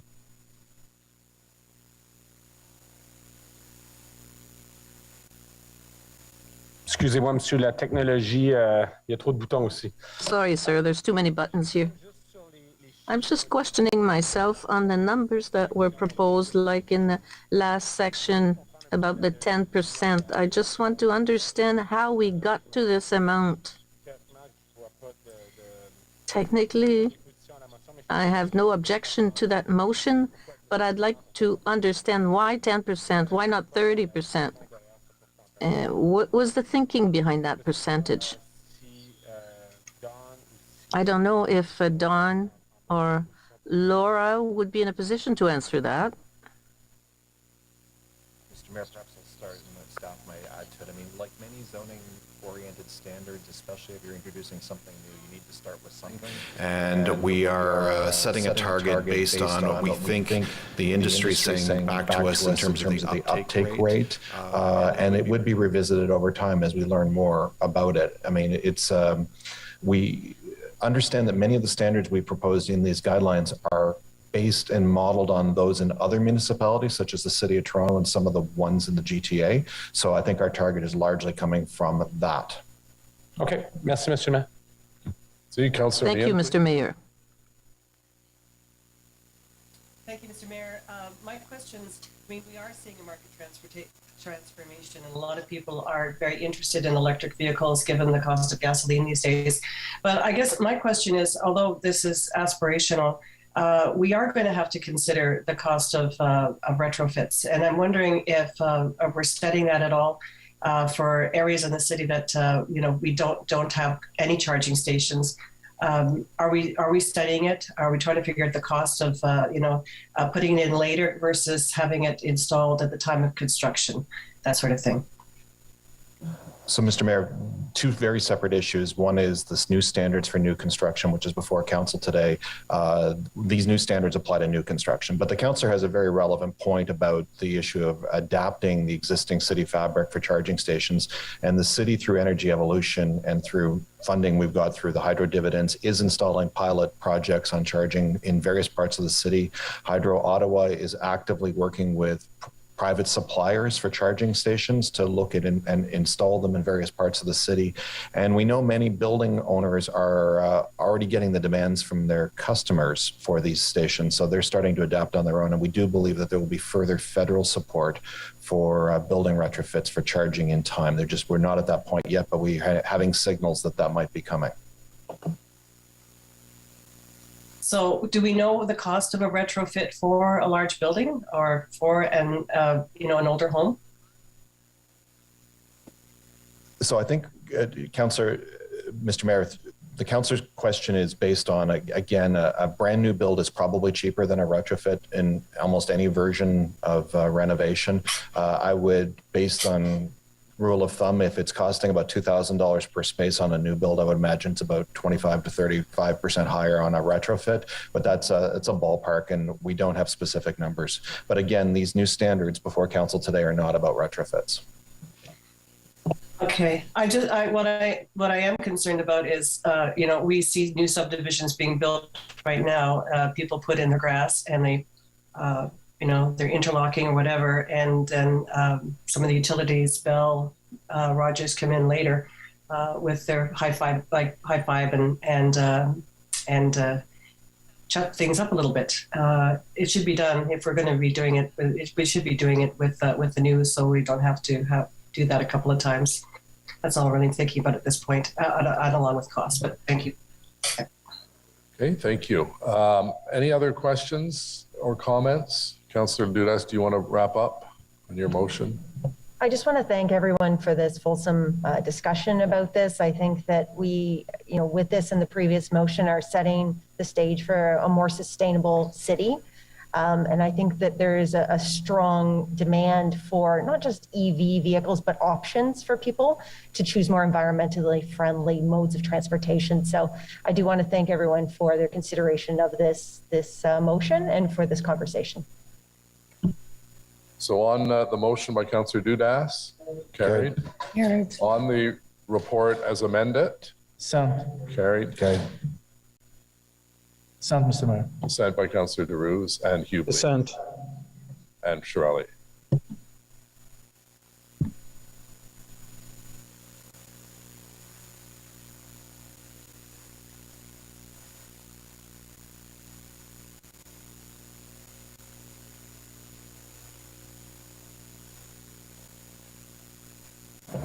Okay, next item that was held is motion phasing out use of city-operated gas-powered lawn and yard equipment. Councillor DeRuse, did you wish this to be held? Just assenting on it. Somebody else held it, I think. Does anyone else wish to speak on this item? I do, Mr. Mayor. Councillor Hubley. Thank you, Mr. Mayor. I just want to check back with staff. We talked a bit about this committee. I like what we're trying to do here. I'm one of the people that are doing it with my own equipment at home. But my concern for is converting the city equipment over gas blowers and trimmers and so on. There's certainly good benefits to doing so for the environment. I fully support that. My question is, what happens if when they start at 7 o'clock in the morning and those crews go out to cut the grass and that first battery dies by 10 o'clock in the morning? Are we going to buy so many batteries that somebody can do their full shift that they can do today? Or what's the plan here? Like, will we be done cutting all the parks for the day at 10 o'clock? Mr. Mayor, thank you for the question. There's really two-pronged right now that we're focusing on. One is the pilots themselves that we're going to be carrying out this summer, and we have about 6 crews across the city that will be piloting the electric equipment. And that information is going to help inform really the second part, which is the development of a green plan that we're going to be working on. And part of that green plan is really going to be fleshing out a lot of the questions that you've raised in terms of how many battery packs do we want are required to be operated. And a lot of it will depend on the type of operation that we have underway, but that really is the intent of the pilots. And we expect to have multiple pilots, because one thing that we recognize is that this is very much an industry area that's still growing and developing. So there may be technologies that are not available now, but there's a lot of work that's being done on that front. So in a year or two from now, that landscape may be very different. And that's where the green plan that we're going to be bringing forward to council as part of in the earlier of the term is kind of lay out the type of equipment that we have, the type of usage for that equipment, where the industry stands in terms of being able to deliver basically from an operational perspective our needs, and then what we see in terms of a phase-out plan. And we fully expect that the phase-out plan will be carried out over multiple years based on basically the industry's capacity to meet basically our operational demands. And it's a big city, so we expect that there may be areas, for example, in the downtown areas where we could start phasing out more quickly than areas, for example, in rural where access to power is very different. The nature of the work that we do is very different. So that's why the pilots that we're doing are so important in terms of informing that plan. Okay, so this motion just commits to the pilot and gathering the information. It's not, we're not committing to a full changeover like this year or next, is what you're saying. Correct, Mr. Mayor. It's really focused on the plan, and the plan that we're going to be bringing forward to council will outline basically what it will take to phase out, the financial implications, and also the operational readiness to be able to make that transition. Okay. Okay, thank you, Mr. Mayor. That's I really appreciate that, Ellen. That changes my mind on a lot of this, so thank you. Thanks for the questions, Councillor. Councillor Meehan, please. Thank you, Mr. Mayor. Yes, I too am gratified to hear that this is simply a pilot project. I support this in principle, absolutely, but I'm really curious and worried about the cost comparison in switching over to the electric. Is it going to be more expensive? Is it practical? Are the city staff use, a fairly heavy-duty industrial type equipment because of the nature of the work that they're doing? Does electric can we get the similar equipment in electric that will deal with it?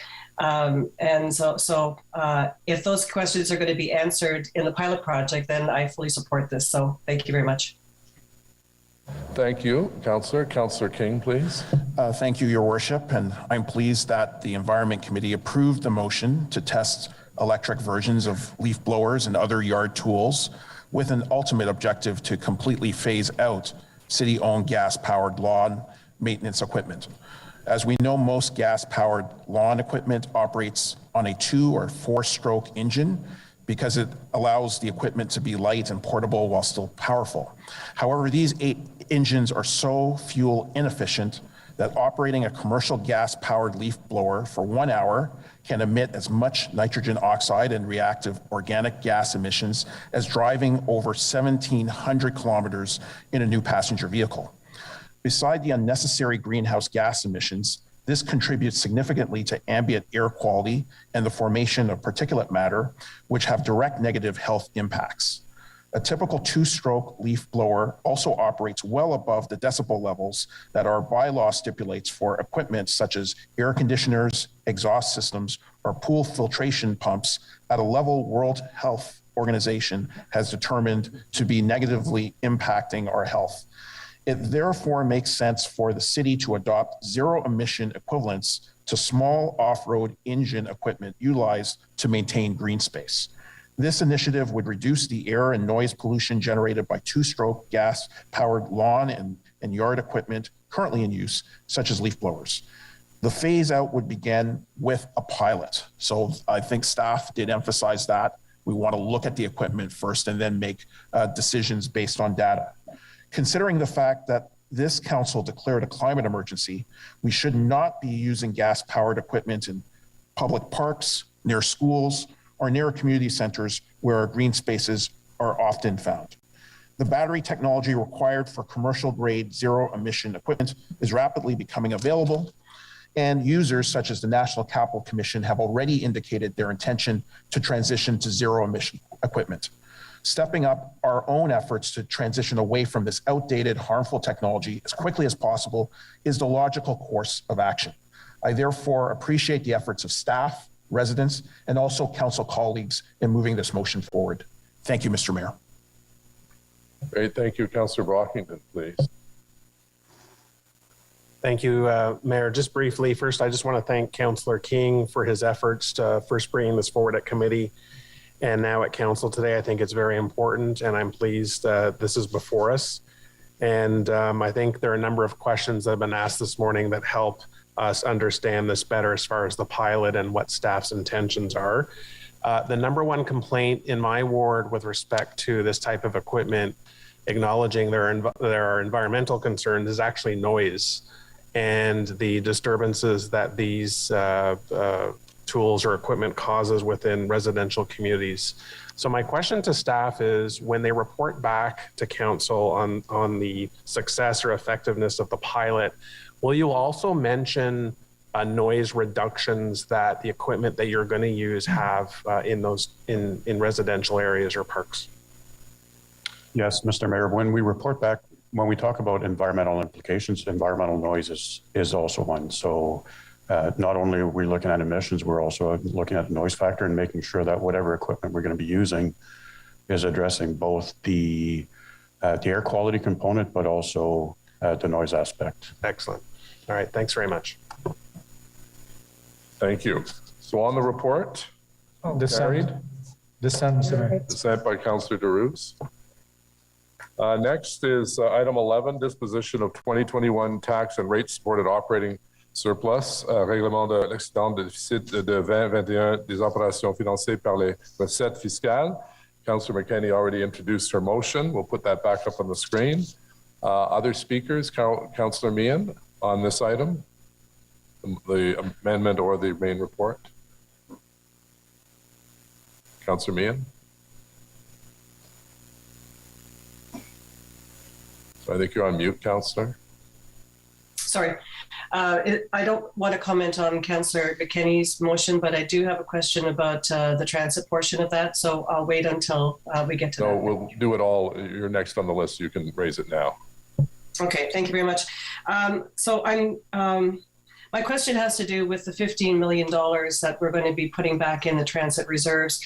I'm just wondering if there's any consideration given, I don't know if this question should go to Ms. Amilcar, but if there's any consideration given to instead using the funds to defer the pending fare increase in the city of Ottawa.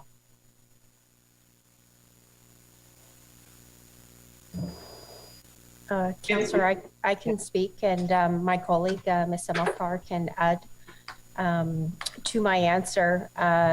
When we look at what's happening— Give the mic a little closer, please. When we look at what's happening with transit, we are recommending that those funds go back into the reserve account. There's a number of unknowns that we're facing in 2022 that has to do with how much funding we're going to receive from other levels of government to cover our gap. We also have the expense of the inquiry that's happening that will be covered from that reserve account.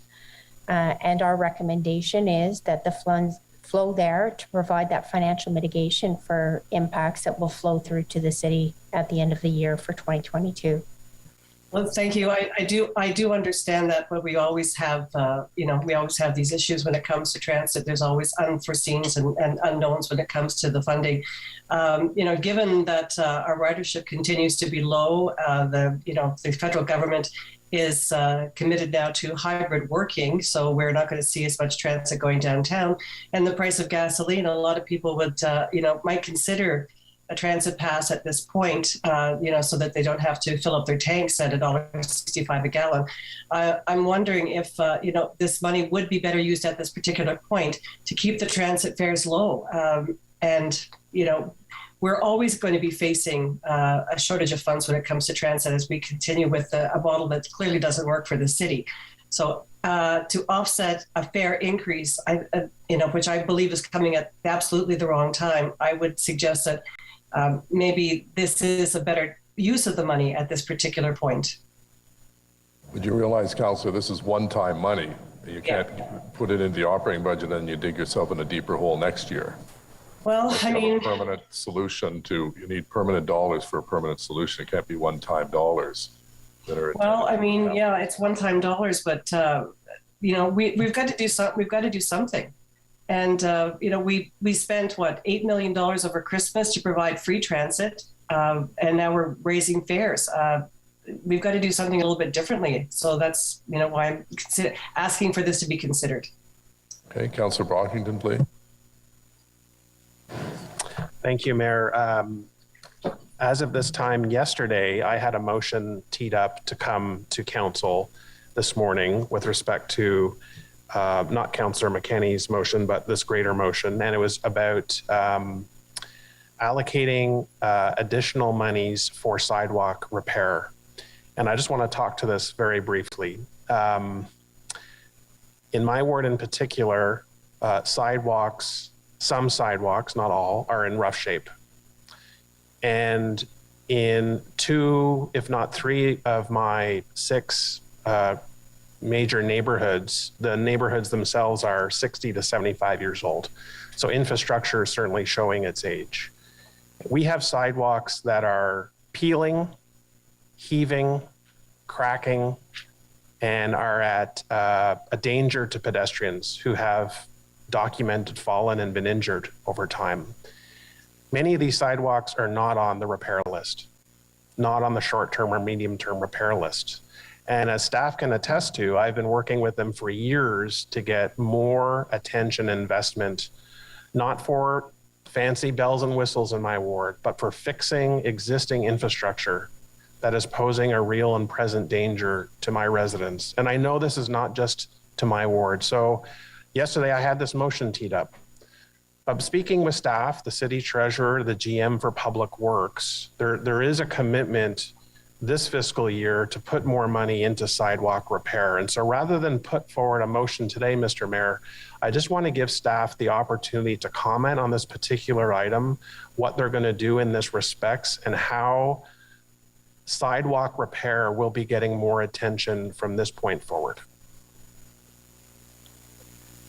Yes, Mr. Mayor, thank you for the question, and thank you for raising this. And I know that it's something that I've had the opportunity to discuss with a number of council colleagues in terms of concerns with sidewalk repairs in their wards.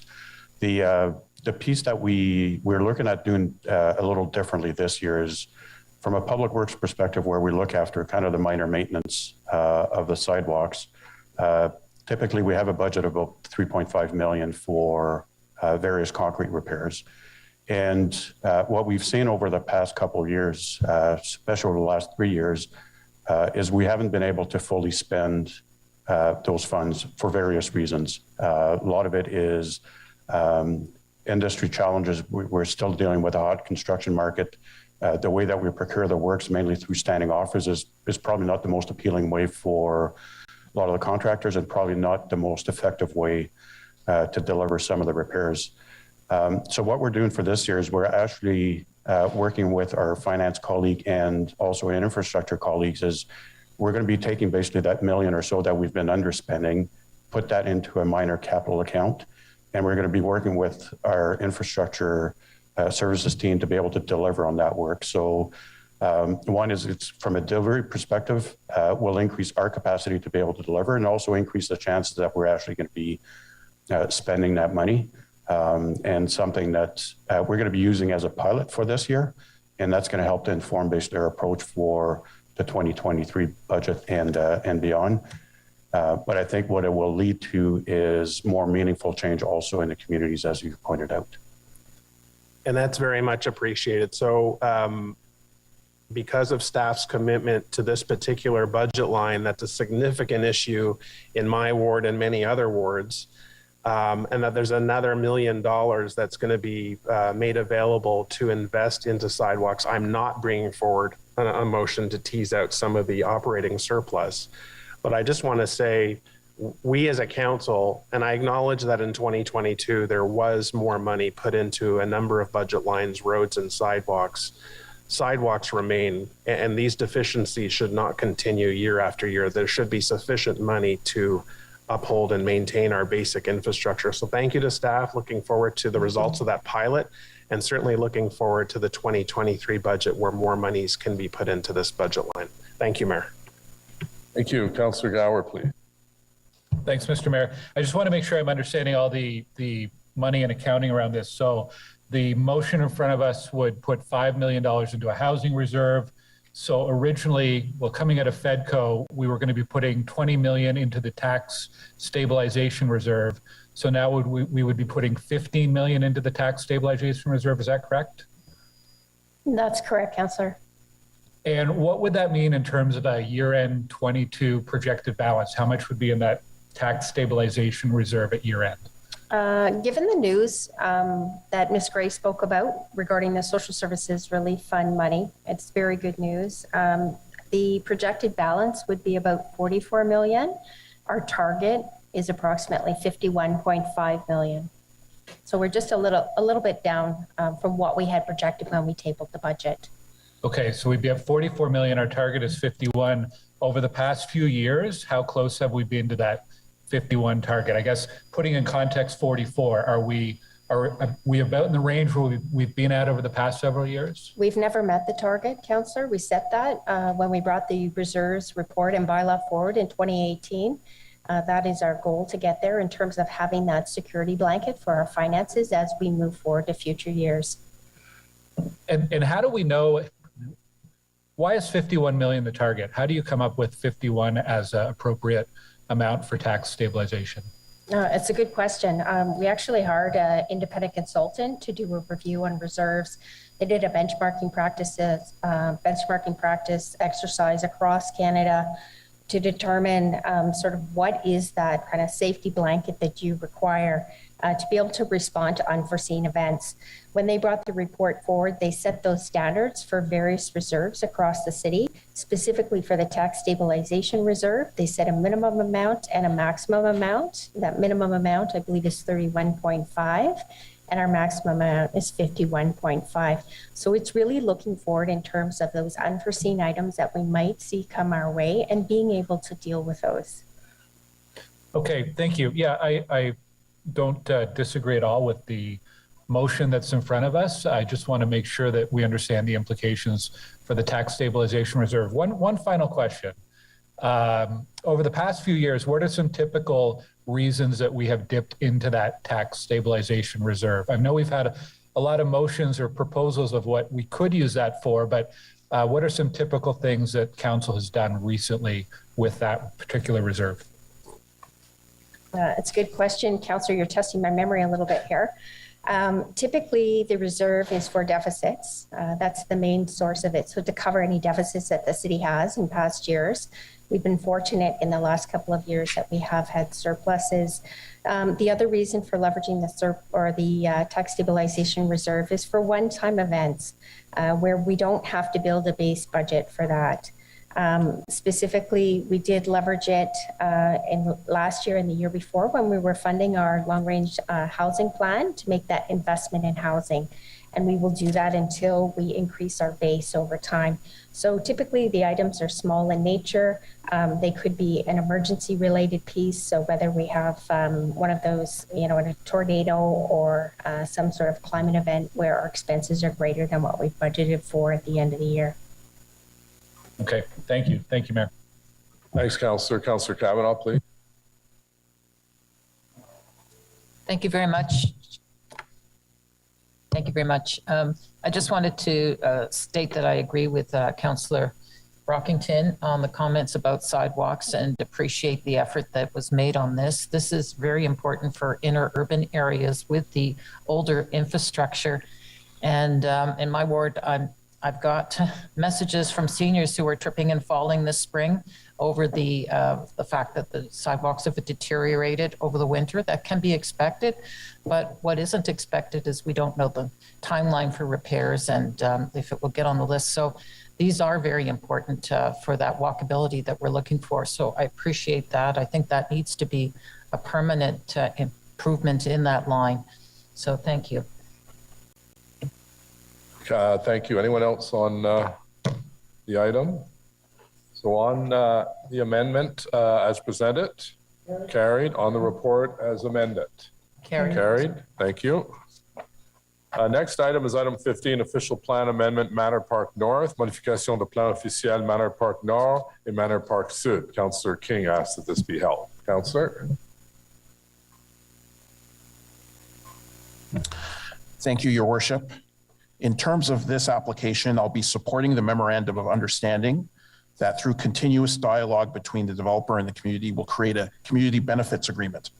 A community benefits agreement is a legally enforced arrangement concerning development projects which seek specific social value outcomes to ensure that projects enhance social, cultural, environmental, and economic opportunities for our community.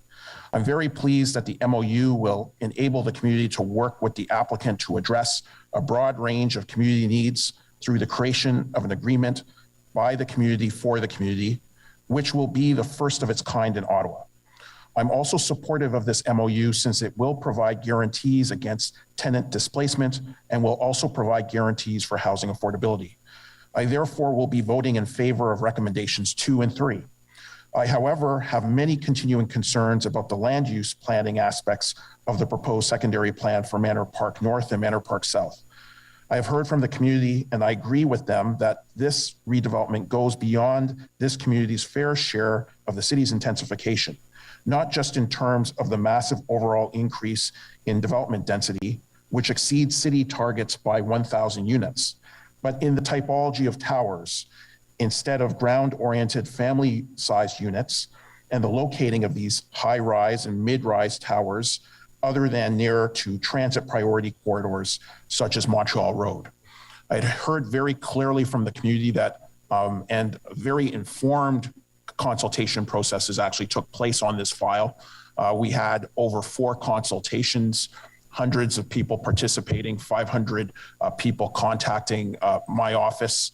I went and met with residents, and we heard a very clear message that while the community is for ultimately intensification, this level of intensification is too intense for the community.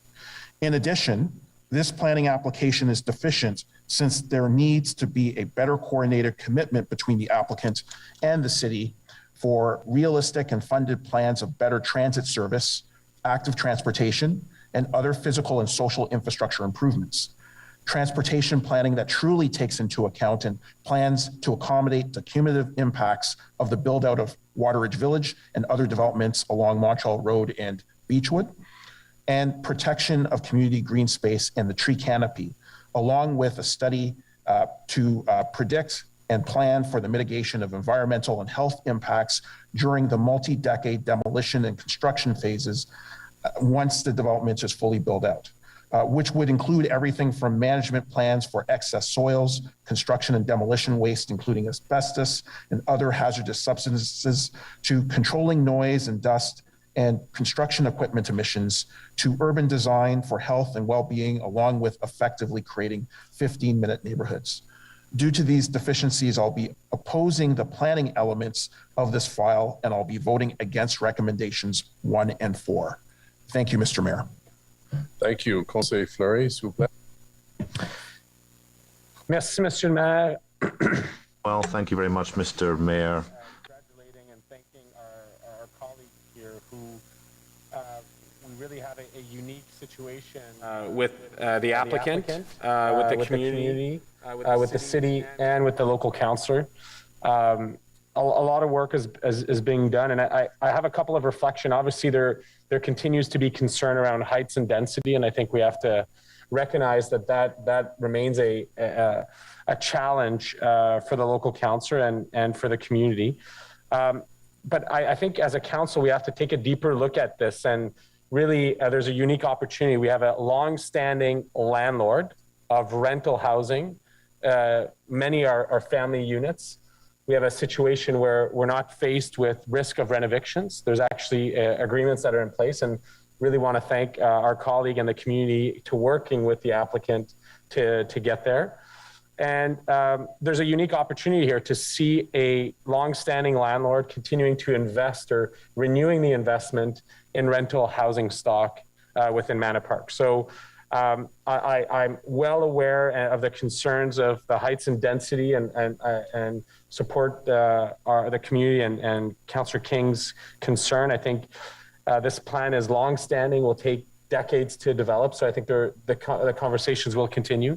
But I want to applaud. I think this is a unique example of how it can be well done without the pressure of coming to committee, without the proper local engagement. So really want to commend staff, really want to commend Councillor King, as well as Manor Park community and the applicant, the Agrawal family here in this case. So I will be supporting the report. And again, I think many conversations will need to continue before there's a first shovel here. But what we're able to do in this case is have the right kind of path towards that redevelopment, and assure current residents that they won't be losing their homes in Manor Park. Thank you. Okay, thank you. Any other questions or comments?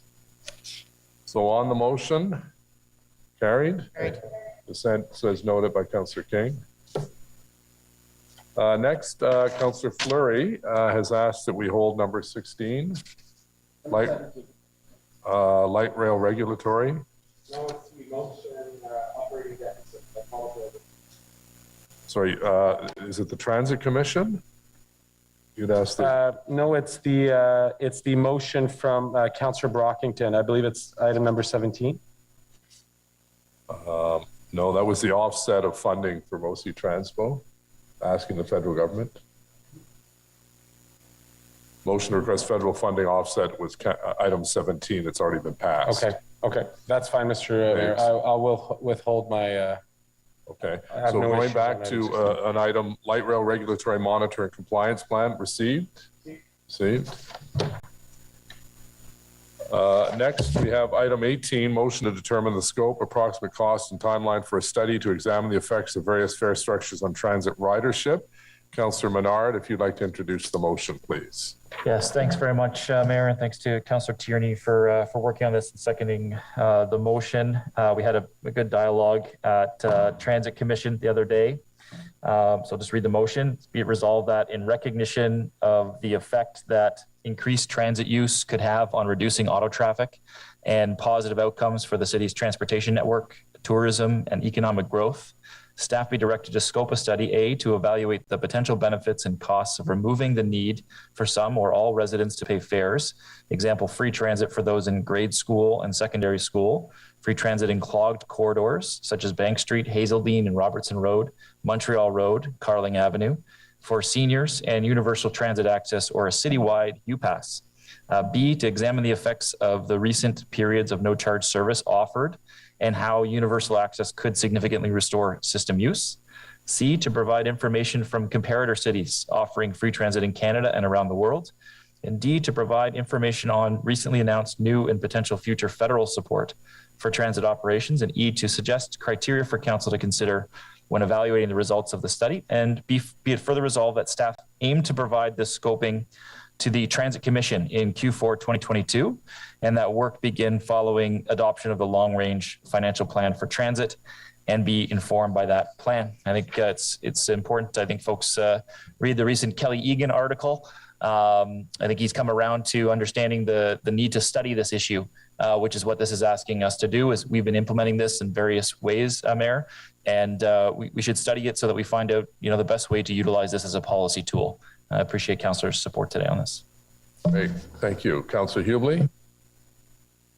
Thank you, Mr. Mayor. I'd like to introduce a motion as well for this. I'm going to read it. There's a fair bit to it, but what it is I'm going to try to spell out the things that staff will have to look at in order to do a proper study for this issue. So whereas the Transit Commission has referred to council a motion originally moved by Councilor Menard at Transportation Committee at its December 1st, 2021 meeting, which reads as follows. Be it resolved that in recognition of the effect that increased transit use could have on reducing auto traffic and potential positive outcomes for the city's transportation network, that the Transportation Committee recommend that council direct the Transit Commission to have staff to determine the scope, approximate cost, and timeline for a study to examine the effects of various fare structures on transit ridership, including pre-transit in the month of December, free transit for those in grade school and secondary school, free transit in clogging corridors such as Bank Street and universal free transit or citywide UPass, that this study consider the implications of those options on tourism, equity, service levels, and the long-range financial plan, inclusion of potential future federal support for transit operations. And whereas council in its next term may wish to consider its policy strategies for how best to plan, fund, and improve and operate the city's transit system, and whereas many aspects of the transit service policy, service delivery, and how those services are financed may entail trade-offs that require careful consideration.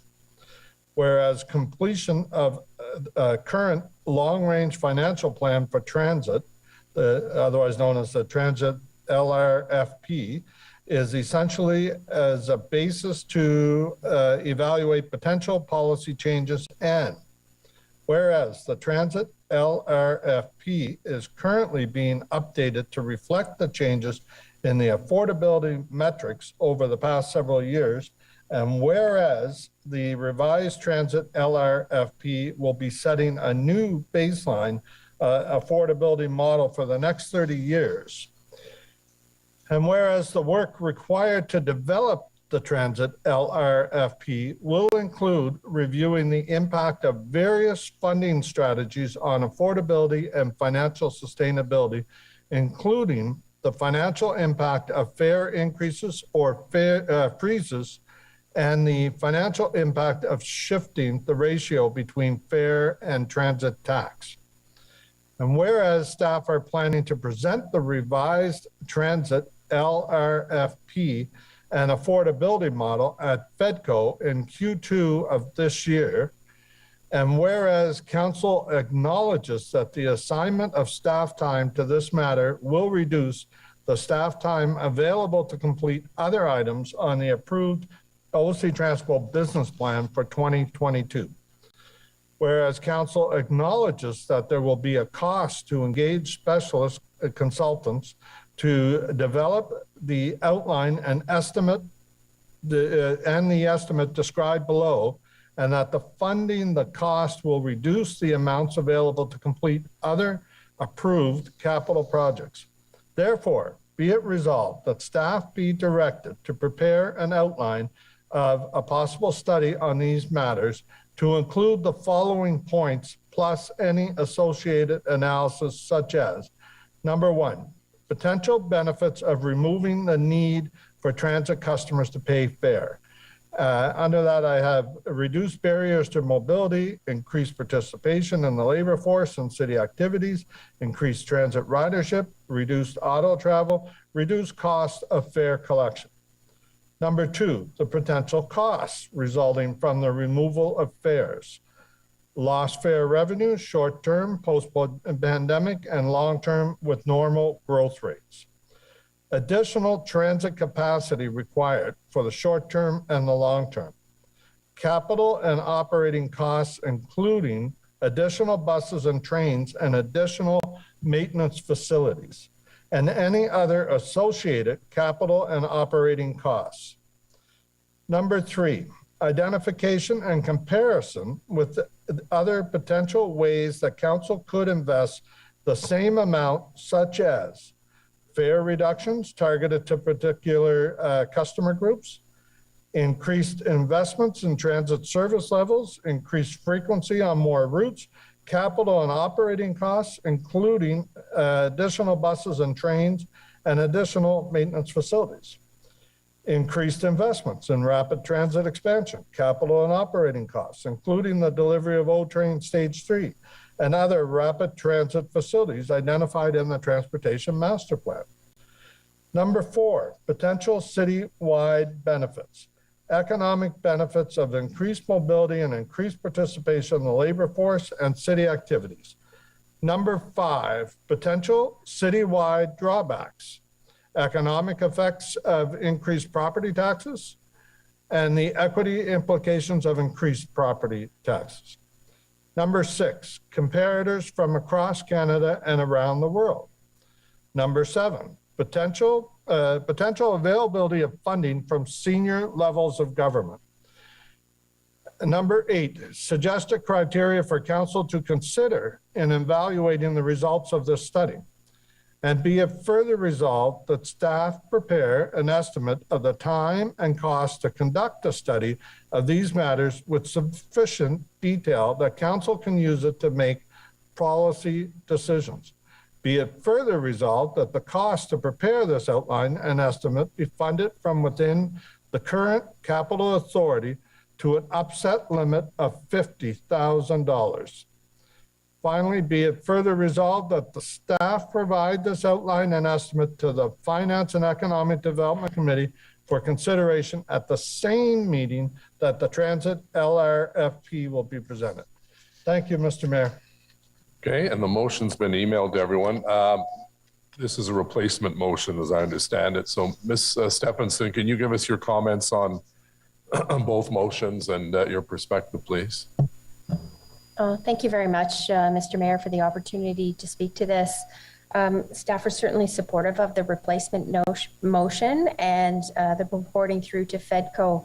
It makes sense in terms of the work that we are doing on the Transit LRFP, which directly relates to transit funding. And this work, in terms of the scoping exercise, can be carried out at the same time. It's very relevant in terms of some of the work that we're already doing. And we'd be happy to work with transit staff on putting that scoping exercise together and presenting that back as part of the update to the Transit LRFP. Okay, thank you. Councillor Menard, questions and comments? Sure. Yeah, just first time I'm seeing this. I imagine other colleagues first time they're seeing it. The supposed replacement motion references an old motion. It's been updated. It was in the procedure memo yesterday and includes that the scoping of would come inclusive of the long-range financial plan for transit and be informed by that plan. So I'm just wondering, in terms of a replacement, it seems like there's some complementary things happening here. I'd love to see some of these aspects studied. But the key difference here is that this belongs at Transit Commission. Transit Commission has to have it informed by a long-range financial plan, but it doesn't belong just in a financial decision. There's policy decisions associated with this as well. And so I'm trying to understand what the motion is trying to accomplish in that way, and why that might be.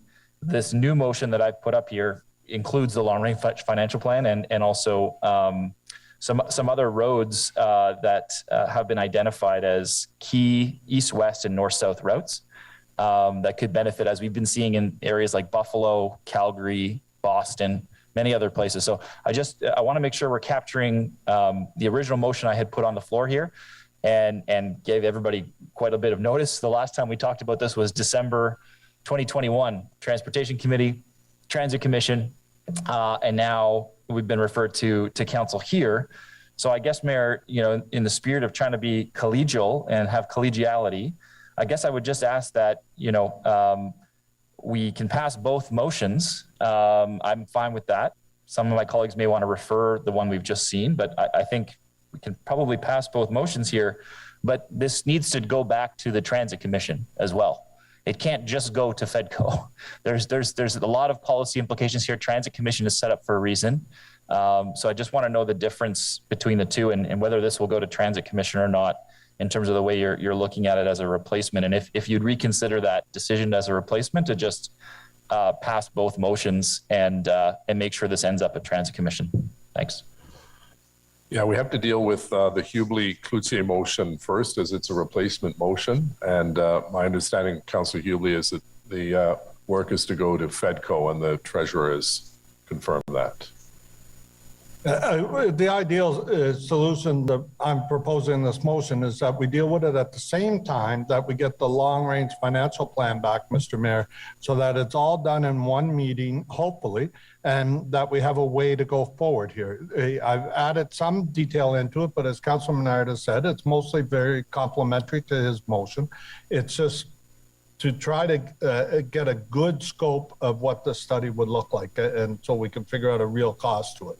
In that case, Mayor, if I can, just on the motion, can I just propose a friendly amendment that to the referred motion, that this also go to Transit Commission for the policy considerations in here.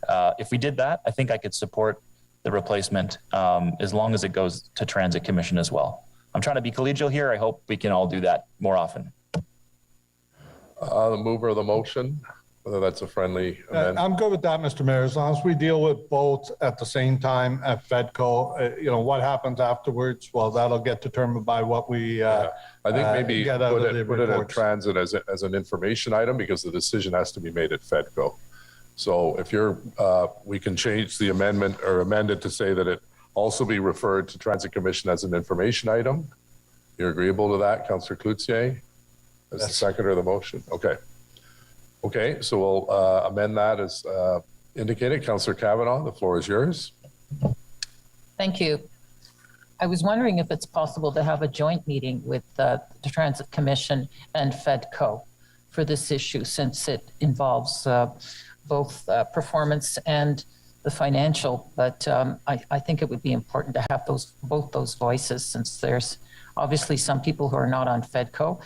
And I think that they should be part of the conversation. Okay, Councillor Brockington. Thanks, Mayor. I appreciate the greater detail in the Hubley motion. There was a lot more that I wanted to see explored, and I do think that overall it's potentially a better motion.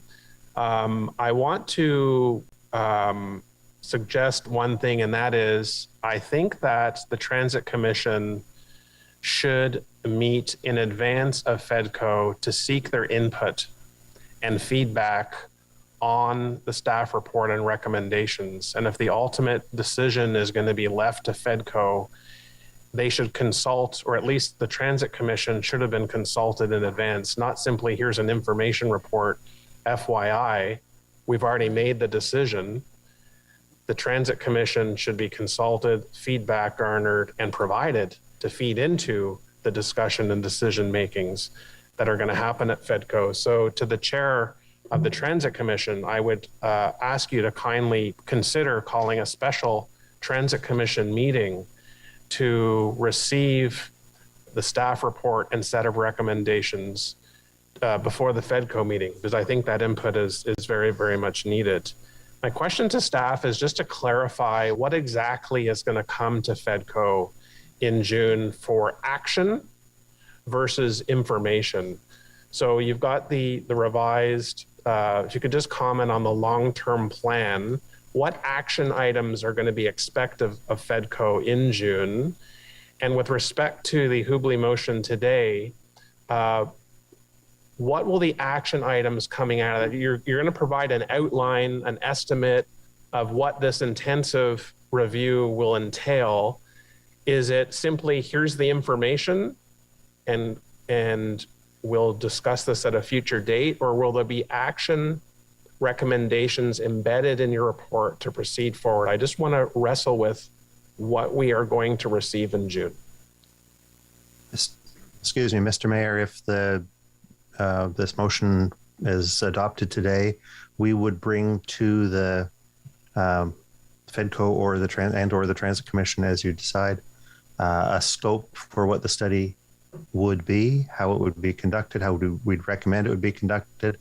We would bring also a cost to carry out the study, and we'd be bringing you an initial look at what some decision criteria you might choose as you evaluate the eventual outcome of the study.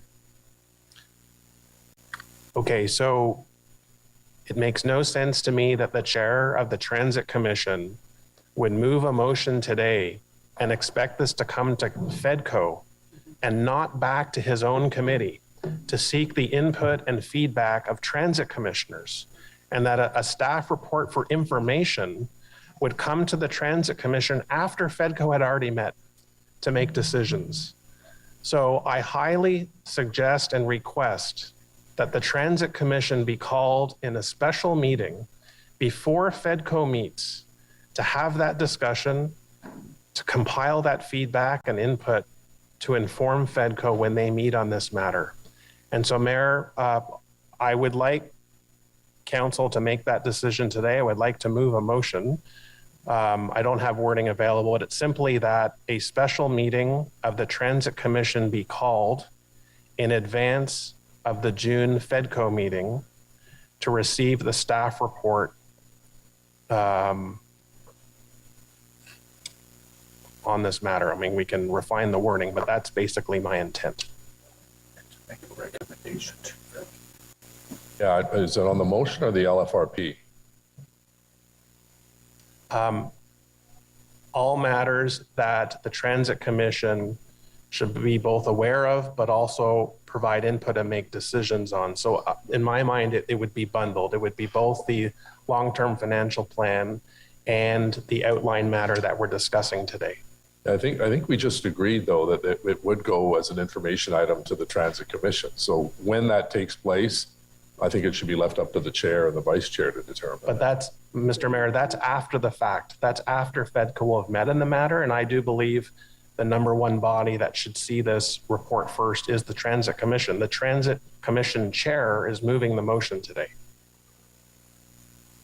Well, ultimately, it's up to the council and the chair. I don't know the purpose of having another meeting when there are transit meetings coming up over the course of the next several months. Mr. Mayor, what we could do, the councilor raises a good point that there may be people that want to add to this motion. It's, the original motion has been circulating around since December, as Councilman Menard said. He's done various versions of that motion, and what I attempted to do with this one was to add more clarity to it so that we get a really good answer from staff as to what the study is going to look like, what we can expect to get out of it.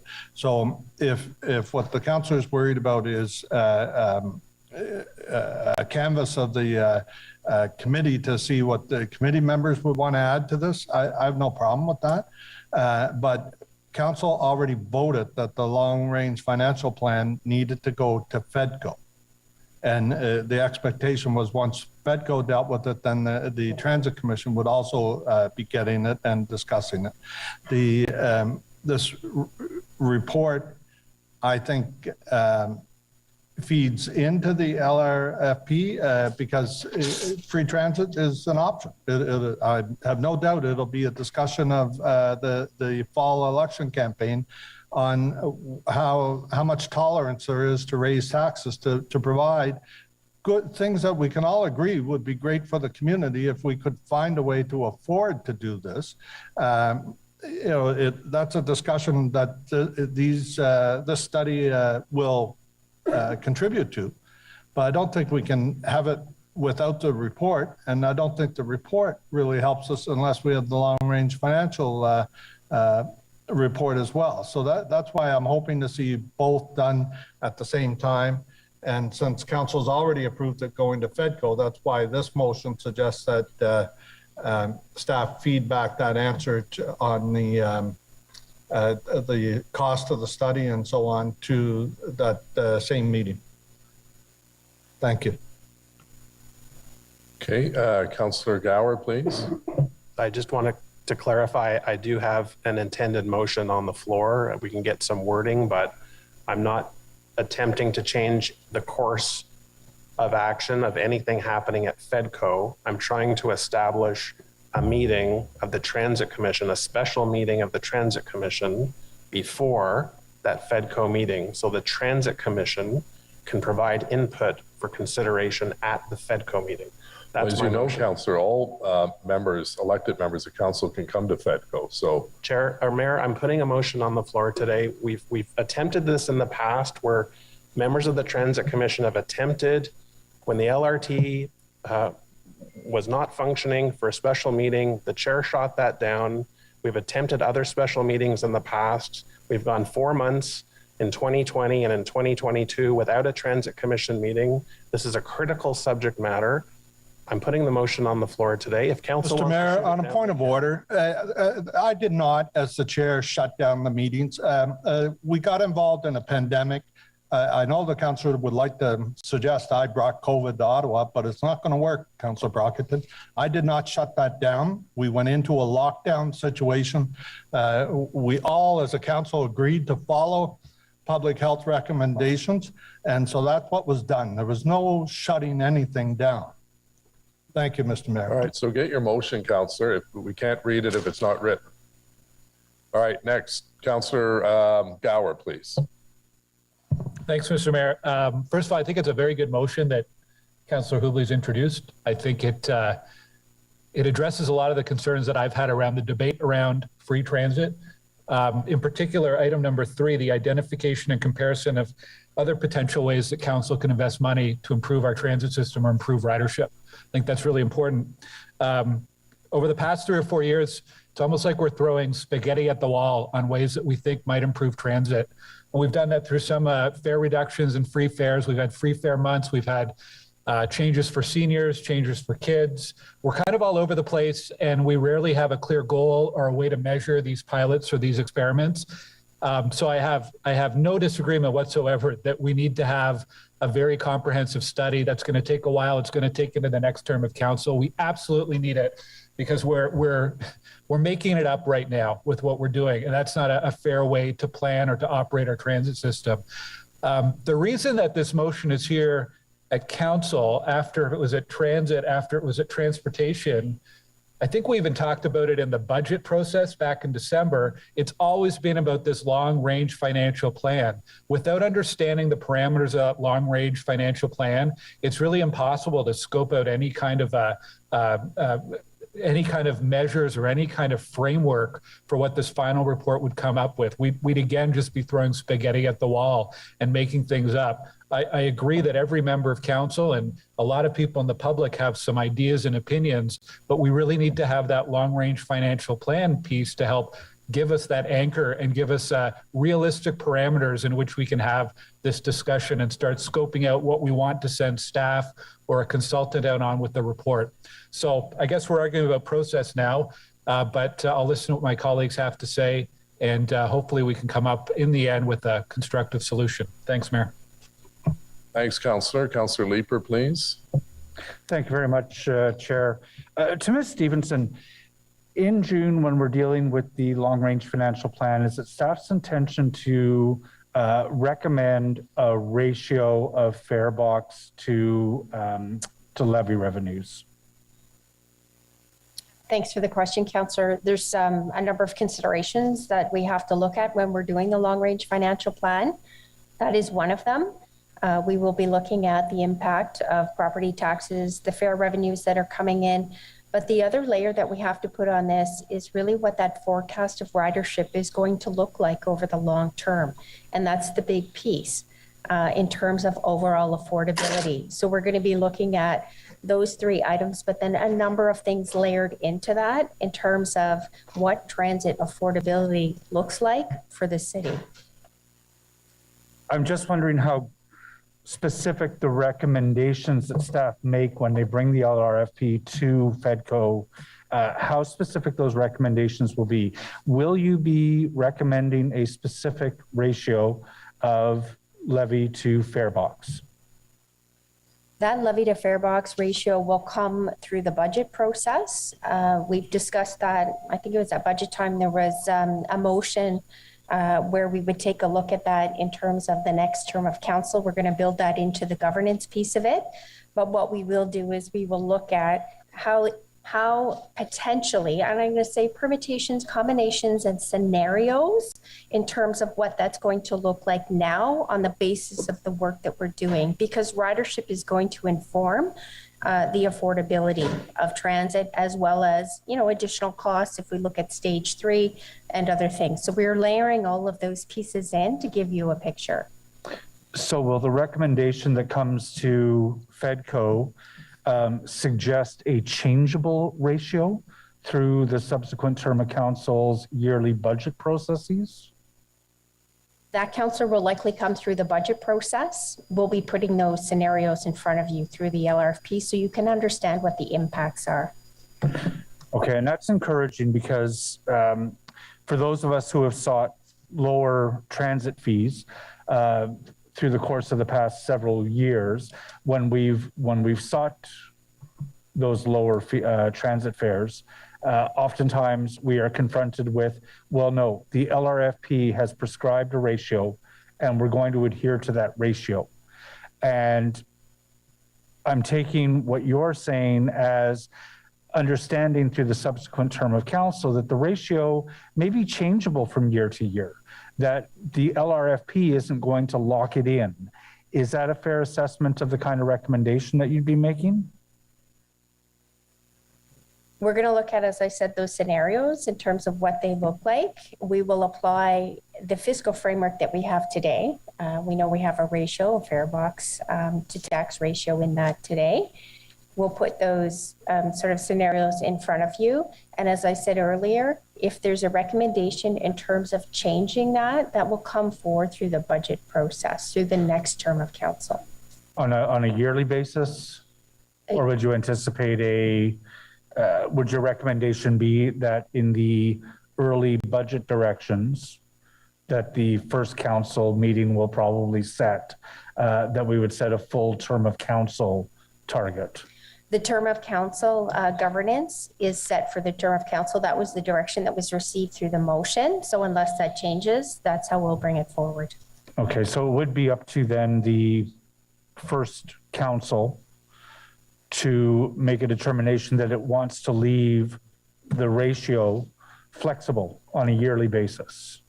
That's a potential outcome if that's the will of council. That would be at the will of council. Okay. Would staff anticipate making a recommendation with respect to a motion along those lines? Councillor, what time frame are you referring to there? Sorry, I didn't catch that. We're having a hard time hearing you, Wendy. Sorry.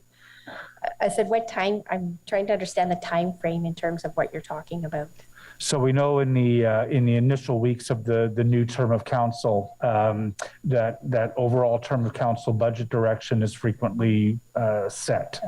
And if it were put on the table within a month or so of the new election or the new council taking office, that new council would like to ensure that the ratio is considered to be flexible on a year-to-year basis, and a motion was brought forward to that effect, do you anticipate that staff would have a recommendation one way or the other on whether or not council should adopt that?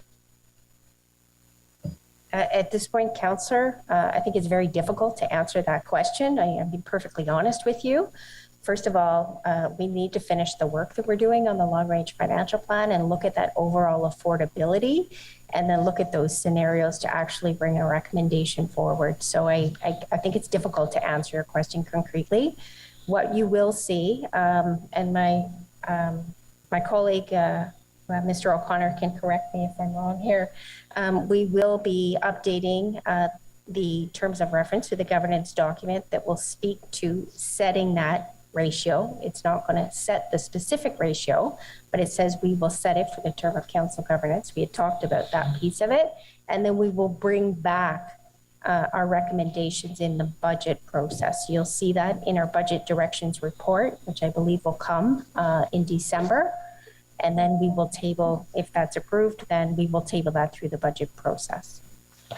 It sounds encouraging that would be a somewhat different process than the one we've been used to for the last two terms of council, in which council has been told you're locked into a ratio, the long-range financial plan has been set.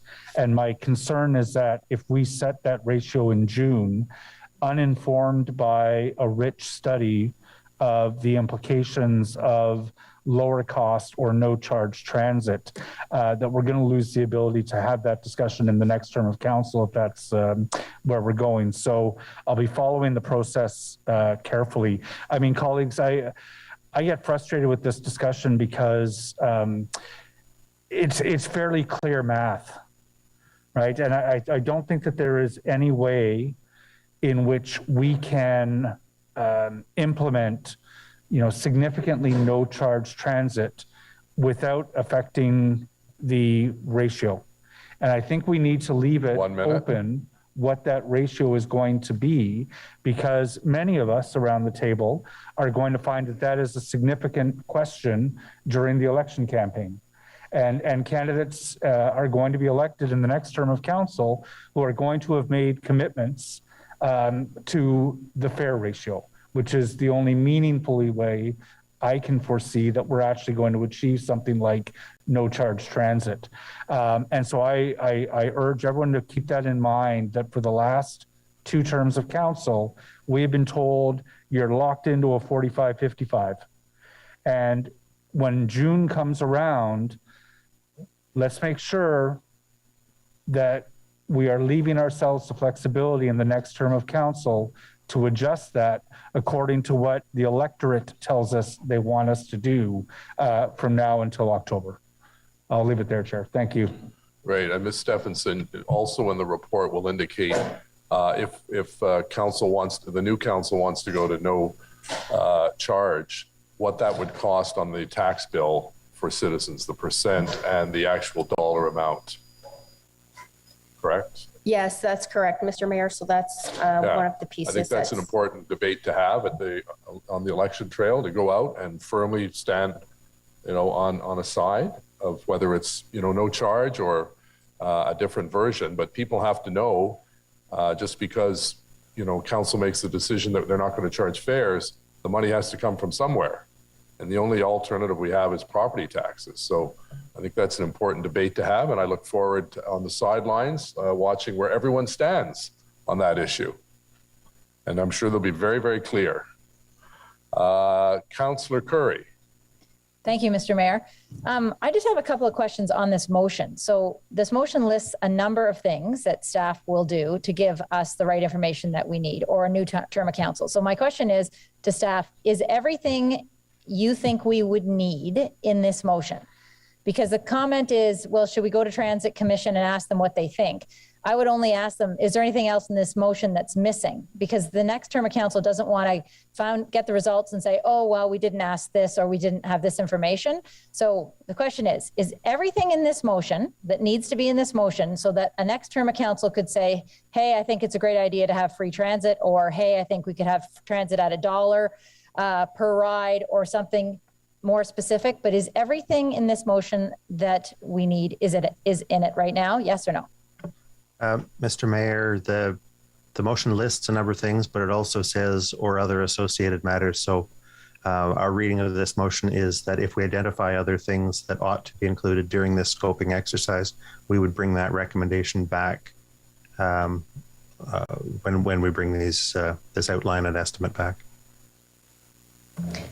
Okay, so that leaves you some leeway. That sounds good. So to me, I think, on the question of whether it needs to go to Transit Commission, I'm on Transit Commission, I'm on FEDCO, both. I don't have the history of who's on it and who votes where and what people have done in the past. It doesn't really interest me. But I feel like all that matters is that we have the right information. If we feel that Transit Commission could actually give us more to put in this motion, then that would be valuable. But I think if we went to Transit Commission, maybe you can correct me if I'm wrong, they will say, let's try to have no fare transit, or really low fare transit, one or the other. But would the value be that they have something more to put in this motion? That's the question I would ask. If it goes to them for information, can they actually add more or suggest more, or is the right venue a special meeting? But I do want to be sure that everything in this motion that needs to be in this motion is in this motion, so that we can make an informed decision. Thank you. Okay, thank you. Councillor Menard, you have a point of order? Yeah, thanks very much. Just on a point of order. So the motion I've put forward today is different than the one in the Hubley replacement motion. And I just want to make sure that's reflected in that actual motion, because it does include some other roads, and Councillor Hubley's not there, other scoping exercises that I had put in there. So I just want to make sure that's reflected in that motion. I think that procedure-wise, that makes sense. It also does speak to the fact that there's other funding, that it is not just a property tax question. The federal government has started funding transit operationally for the first time in its history. There are savings to be achieved. It's not just a property tax question. There's a much greater conversation about this to do this for significant benefit for our city economically. So I just want to make sure that is actually in the main motion, because it should be. That's the motion I put forward. So if we can do that, that would be helpful procedurally, because this is the motion that I've put forward today, seconded by Councillor Tierney, which I will add that staff supported. I worked with staff on this motion. It was supported by OC Transpo, supported by our staff on my original motion. So can we get that supported staff motion into the replacement motion is the question. Where is the federal government providing operating dollars? Federal government has provided $750 million operationally. It's not just capital funding. Just recently, FCM negotiated the deal, and it's a big change in way funding. So it's permanent then? I didn't see that. I thought it was one time. It's come out just recently, Mayor, and good news for all of us. Stephenson, do you have any knowledge of it being on an ongoing basis, or is it one time that $750 million? My understanding, Mr. Mayor, the announcement that was made, the $750 million, is the ongoing commitment to help us through COVID. That's the funding that we've received over the last 2 years. I'm not aware of permanent funding. The only permanent funding we have heard the federal government speak about is what's coming in 2026, but no details on that. Okay, well, that clarifies it. Thank you. So I think that's agreeable, Councillor Hubley. The wording of Councillor Menard's motion be included in yours. We'll just take the same wording because Councillor Menard's motion has changed a couple of times. We'll take it and put it in the first, be it resolved that, to replace what you have in yours, just to reflect that Councillor Menard updated his. Agreed? Agreed? Okay. Okay, thank you. Le prochain, c'est le conseiller Fleury. Conseiller. Now, Councillor Fleury, you have the floor. You have the floor. I'm sorry. I'm a bit of difficulty with tech today. By the mayor is actually, to me, some of the fundamentals. So we had a transit long-range financial plan, which led to our investments in light rail, which is in place for how we're going to fund the operations of that over time, partly obviously with some portion from the tax base, other source of revenue, and the fares. I wonder, with the motions, both Councillor Hubley, Councillor Menard, and the reference made by Councillor Brockington, how do you see all of that review taking place? Because each movement has consequences and has opportunities. So I'd like to understand, with the motions and the way you understand the motions that are presented in front of you, what moves first? Like, I know for you, it's preparation next year for what happens operationally. I know you and I had a conversation relating to risk of shortfalls this year, but also risk of bridging of some of the operational pressures in 23. And I wonder how that factors into to the wording of the motion, the various motions we have in front of us. Thank you, Councillor, for the question. I think the replacement motion, as I spoke to earlier, is very complementary in terms of that scoping of that exercise, and that can be done concurrently while we're putting together the LRFP. It makes sense to do that because, as I said, there's a number of items that we're going to be looking at as we're pulling together the LRFP. We have to look at our ridership. We have to look at our sources of revenues. We have to look at, potential increased expenses and things like that as we put those pieces together. The other pieces that are really separate and aside from this is what's going to happen through the 2023 budget cycle, and that will come as we table our budget directions report with, I'm going to say, input from the LRFP with respect to ridership and what we expect those projections to be as we put that budget together and table that budget next year. Is it fair to believe that there's a policy element with the federal government relating to the capital city and their responsibility to the capital city, but there's sort of two operational funding pressure. There's the estimated shortfall operating shortfalls that we have due to lower ridership, which I think so far the governments are covering, the senior levels of government are covering. But then there's also the latest news, the 24 hours ago saying, hey, we're going to do hybrid workforce permanently, and what that means in terms of the way we set up our system. So could you enlighten me if the motions that are in front of us allow us to better understand that lost or that federal context? I'm looking for clarity on that specific aspect. The ridership will form that view through to next year and over the next 10 years as we put that long-range financial plan together. To your point, yes, an announcement was made by the federal government around what, they're going to introduce hybrid work. To be very honest with you, Councillor, we know they're going to have hybrid work, but we don't know exactly what that's going to look like. We don't know if that's going to be 2 days a week, 3 days a week, how that's going to be rolled out across the board, across departments. What we have heard is each department will react and build their own plan on their own. So it's really, getting an understanding of what that's going to look like, and that's going to inform us over the long term. But the ridership piece is key in terms of us building out what the affordability plan looks like over 10 years. So as we approach a municipal and a provincial election, as we've seen the struggles of communicating with our federal and provincial governments during the occupation of who leads, what do we ask, who do we ask, all that stuff, it got very complicated very quickly. Can you express to council what would be the best way at this point to signify not only our yearly operating shortfalls due to lower ridership, but our expectation as council for the federal government in the capital city to sustain our transit investments? Because I think there's a risk factor here that if we only look at the operation shortfall in ridership and get caught up in the policy, we're not actually communicating to the federal government what do we need from them in the long run in the capital city. Further, because of their workforce decision, but also because of our ridership expectations. There's two motions that have been passed by council that speaks to that. One was Councillor Brockington's motion today that speaks to the shortfall as a result of the change in that workforce from the federal government and a request to communicate with them and write a letter to them.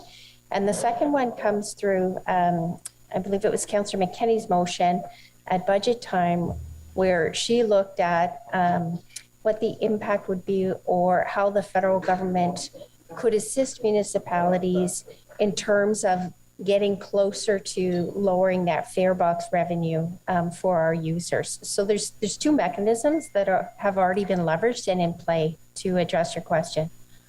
Okay. Mr. maybe a question to you. I mean, we're FCM and AMO are certainly strong and important organizations on behalf of municipalities. I don't deny that. But I think we have a unique set of circumstances here in the capital city, and wondering your perspective on how these motions and the reviews that are underway can signify very clearly our expectation as council to the federal government in terms of our operating shortfalls, specifically on ridership, and how that might influence our abilities going forward.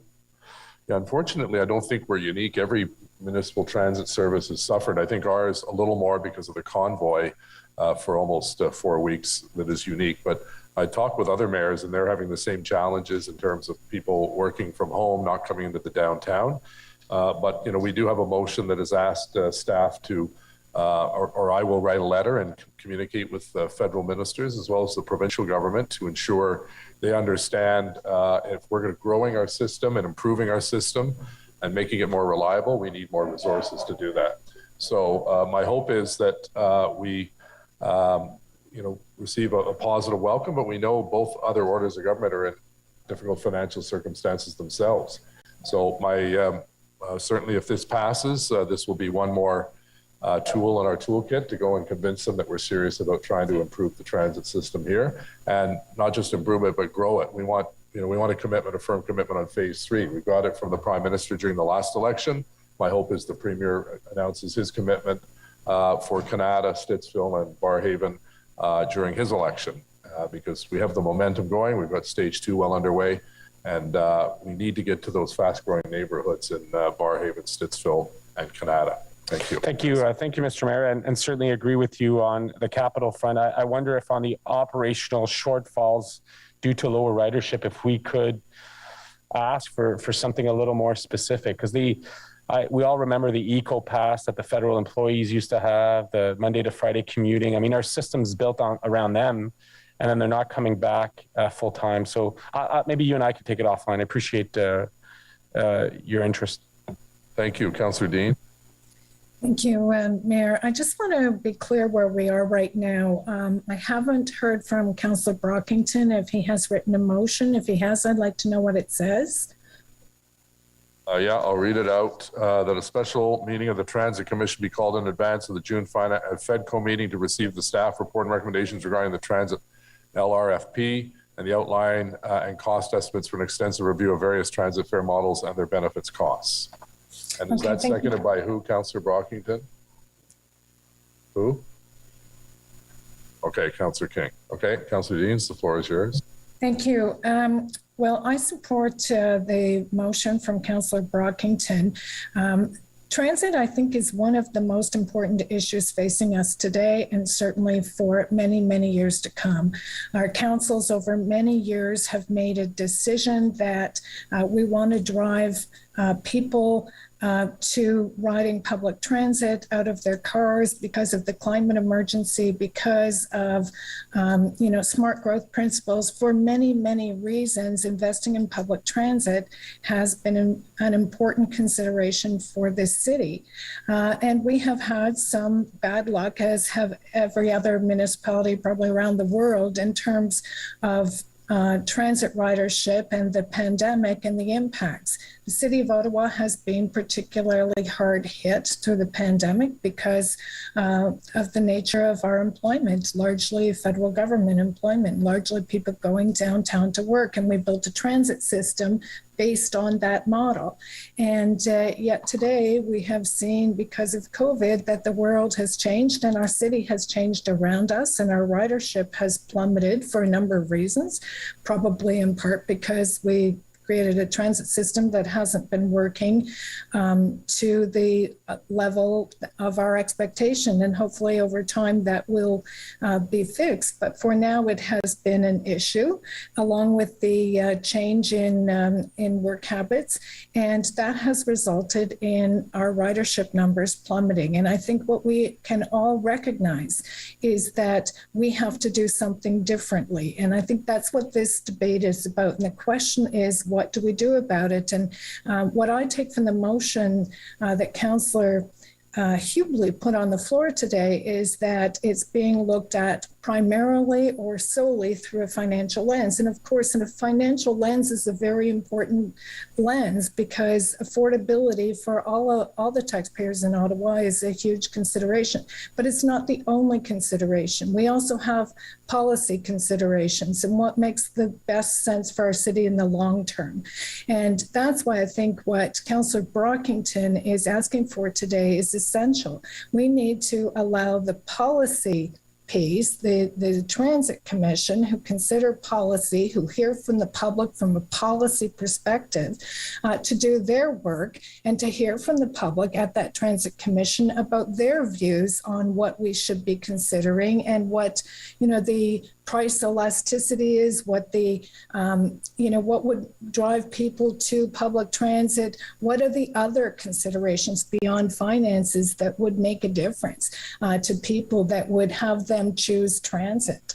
And is it, where we're going next? Is it like, what is it? There are a lot of considerations, and I think we need to hear all pieces of the puzzle. So, I agree with Councillor Menard's motion. I'm okay with Councillor Hubley's motion as well, that, obviously there are huge financial considerations here that need to be taken into effect, and we need to have an affordability framework that works.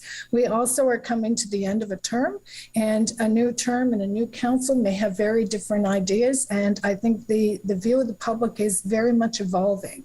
So with that in mind, we have to be open to change. We have to expect change. We have to recognize that change is good, and that ultimately the future of transit is a huge deal for this city, and we need to get it right, and that involves the public. And so having the public be able to weigh in from a policy perspective at the Transit Commission is an important thing to do. And so I very much support Councillor Brockington's motion as well as the other motions. Thank you. Thank you. Councillor Tierney, please. Great. Thank you very much, Mr. Mayor. And first of all, it's great to see that so many items in the Menard motion that I have seconded are captured within the new motion, even with more detail. I do wish you luck. It seems like quite the challenge in a very short one way. And I guess, Wendy, I had a couple of quick questions, and thank you going back and forth with you. One of the questions was related to what would that look like, and we kind of touched on it in December. If we wanted to pick up the freight for people to be able to ride transit. And we were working with numbers, and forgive me if I'm wrong, it said it was approximately $500 on an average home, and I asked what the average home was, and you said it was $415,000. I don't know where you can buy a home for that amount, and I have a big fear, and I don't know how we're going to capture this. We have an impact assessment coming up. It's been 6 years since we've had an impact assessment, and that's my biggest fear. There's going to be desirable parts of the community where we're going to see those market rates go up, and that's what we base those taxes on. Do we have any inkling of where the province is going on? Obviously, it's going to be around transit stations. They're going to be considered very valuable, and things go up. I don't know if it's realistic to look at $415,000 as an average home. Are we going to be able to adjust for that? Is it going to be based on regions within the city? I'm just trying to understand this a little bit more. Mr. Mayor, I'm happy to provide some context around that question. And Councillor, I think your question around the next assessment cycle is a question we too as staff have. We do not have confirmation from the province as to when that's going to happen. Really only speculation. We think it's going to happen in 2024, so we're still a ways off. But I think the context here is it's all relative to what happens to that average house. So in the new cycle, if your house goes up by the average, you're not going to see an impact in your property taxes. The only impact you will see is from the budgetary increase. If your house goes up much greater than the average, you will see an impact. If your house goes down compared to the average, your taxes will be lower as a result.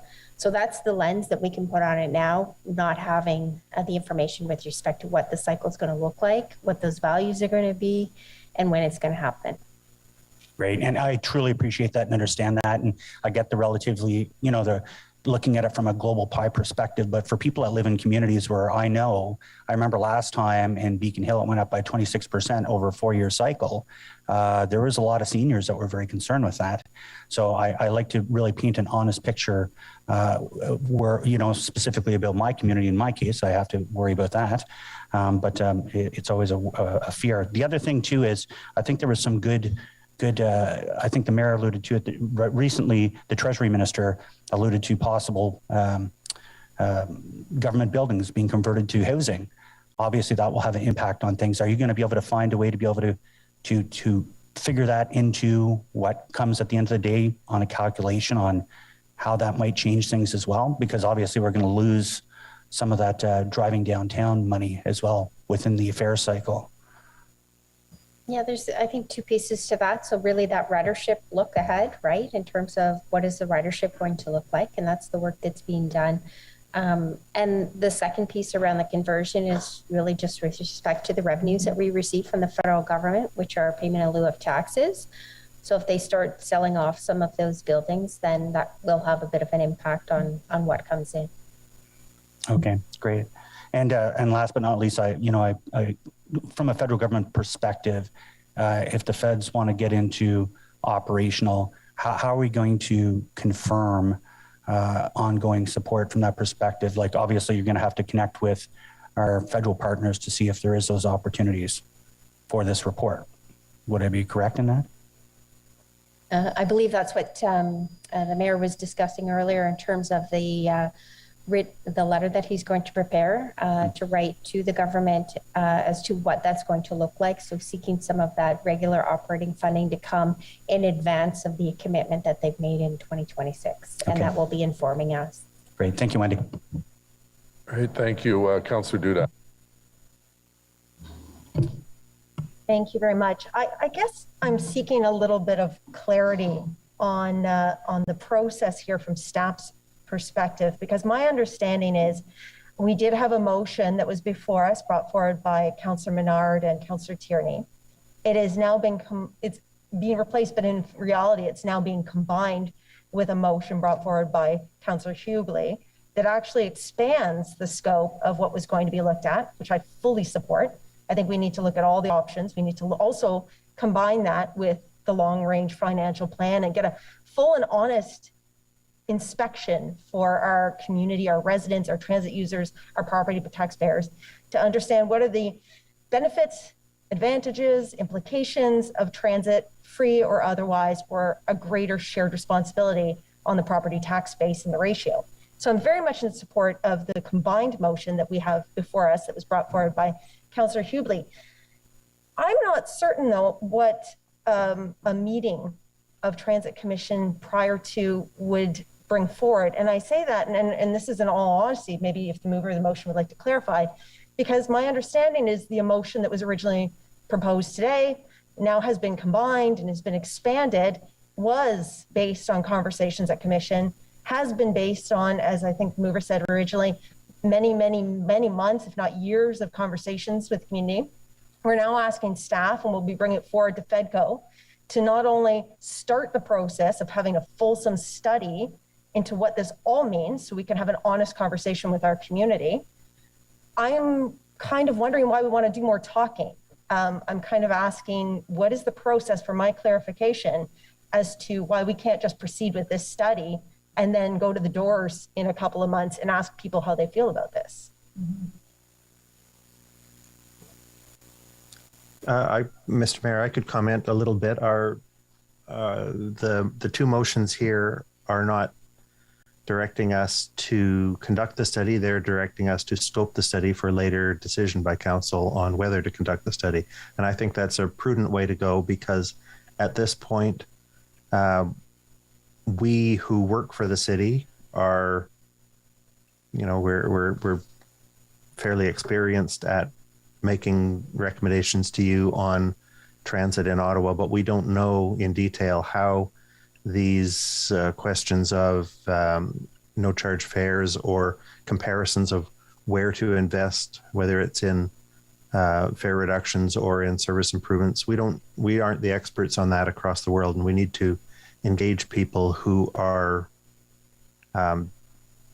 much more knowledgeable than we are to give us background so that we can give you advice that we can stand behind. So this two-step process of sending us out to do a scope will allow you to make a decision that was properly informed on how long that study might take, what that study will need to include, and what kind of resources, financial and staff, are required to conduct a proper study.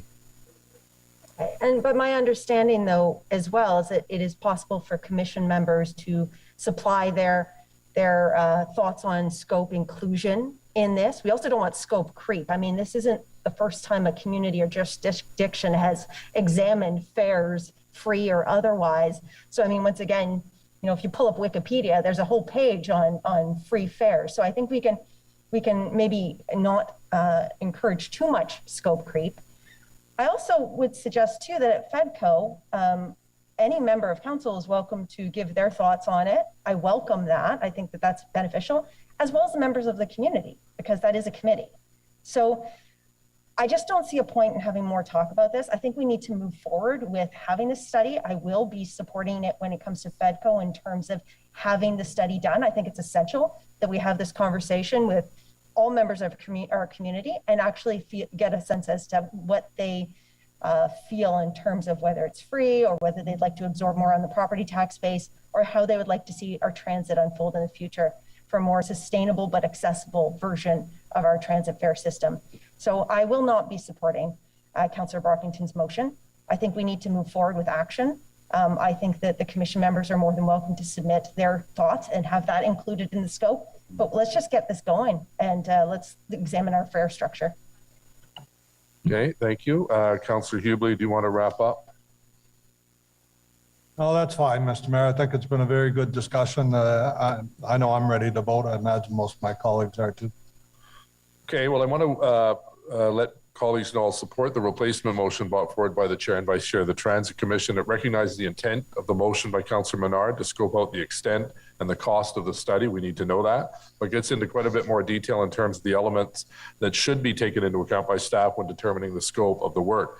It also asks staff to report back at the June meeting of FEDCO, where we'll consider the long-range financial plan for transit. And I believe all things related to this long-term funding of our transit system should be considered at the same time at the same meeting.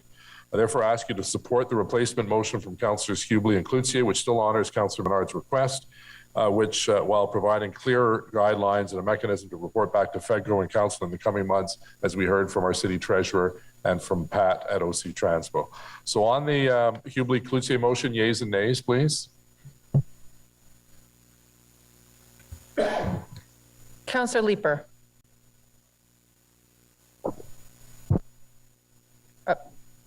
Councillor Leeper. Yes.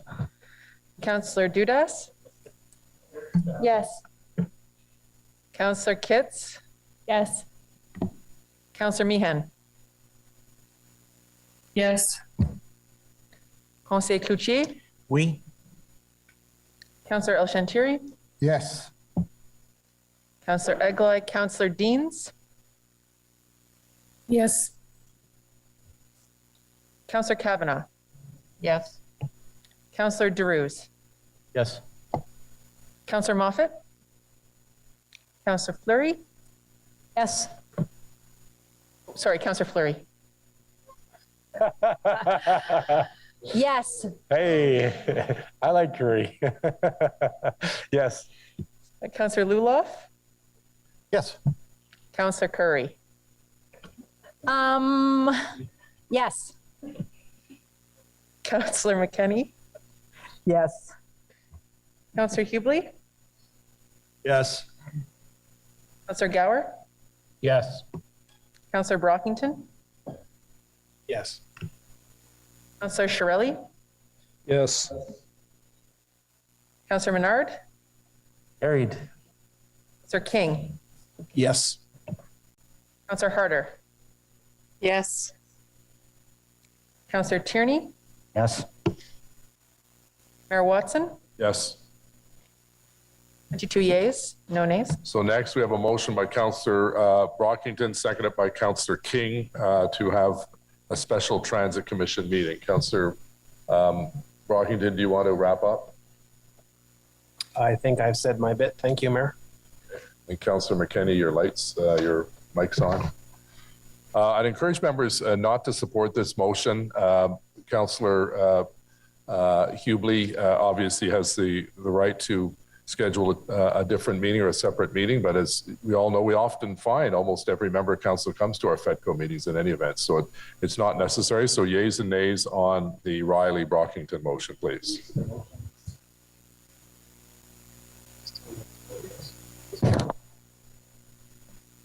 putting it on the screen. It's about one paragraph. There we go. So yeas and nays on the Brockington motion. Councillor Leeper, Yes. Councillor Dudas, No. Councillor Kitts, No. Councillor Meehan, Yes. Conseiller Cloutier, No. Councillor El-Shantiri, No. Councillor Eglai, Councillor Deans, Yes. Councillor Kavanaugh.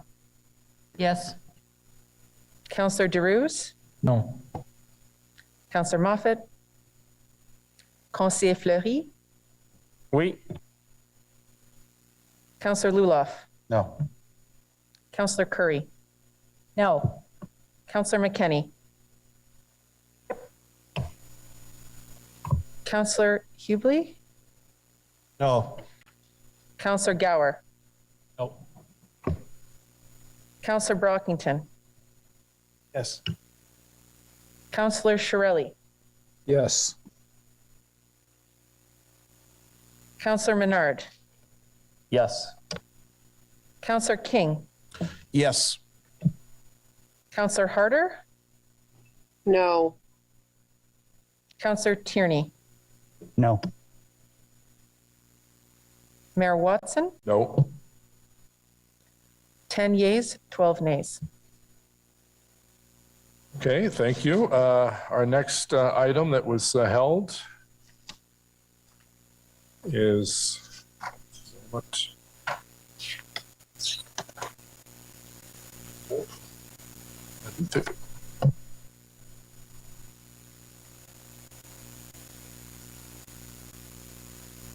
Okay, so we already passed the bulk agenda and Councillor Harder stepped away. Disposition of items approved by committees under delegated authority. Received. Motion to adopt reports. Motion portant adoption de rapport. Conseiller Kitts, seconded by Councillor Leeper, please. Thank you, Mr. Mayor. The Agriculture and Rural Affairs Committee Report 29, Community and Protective Services Committee Report 24, Standing Committee on Environmental Protection, Water and Waste Management Report 21A, Finance and Economic Development Committee Report 36, Planning Committee Report 58, Transit Commission Report 17, Transportation Committee Report 27, and the report from the City Clerk entitled Summary of Oral and Written Public Submissions for Items Subject to the Planning Act Explanation Requirements at the City Council meeting of March 23rd, 2022 be received and adopted as amended. Carried. Motions of which notice has been previously given. Motion dont avait été donnée entièrement. Councillor Gower, please, seconded by Councillor Curry for park naming. Thank you, Mr. Mayor. I'll read the therefore be it resolved, because it's been a long meeting.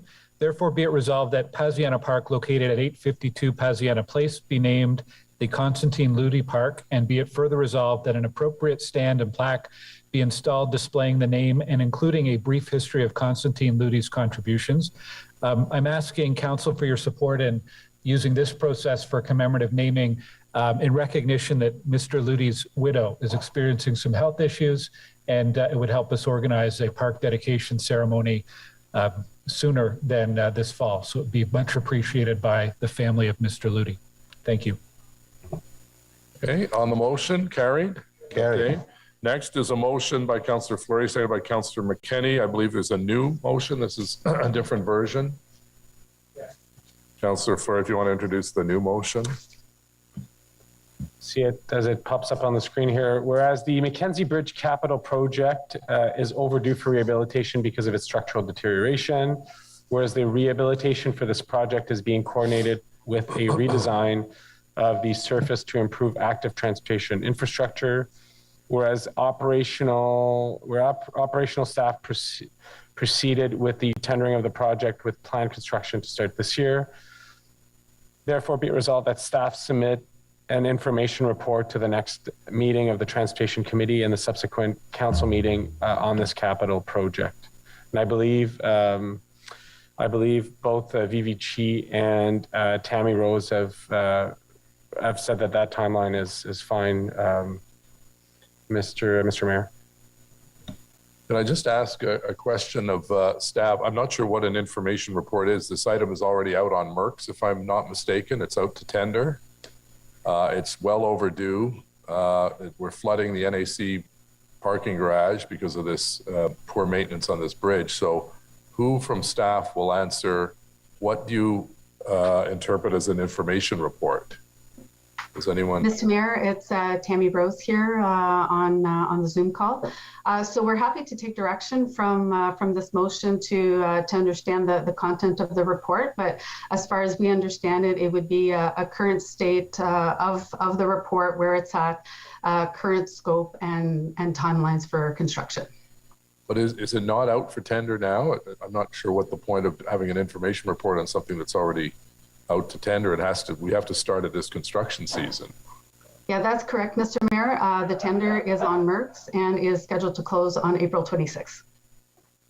Sorry, can you repeat that? I didn't quite hear that. You're correct. The tender is on Mercs and is closing on April 26th.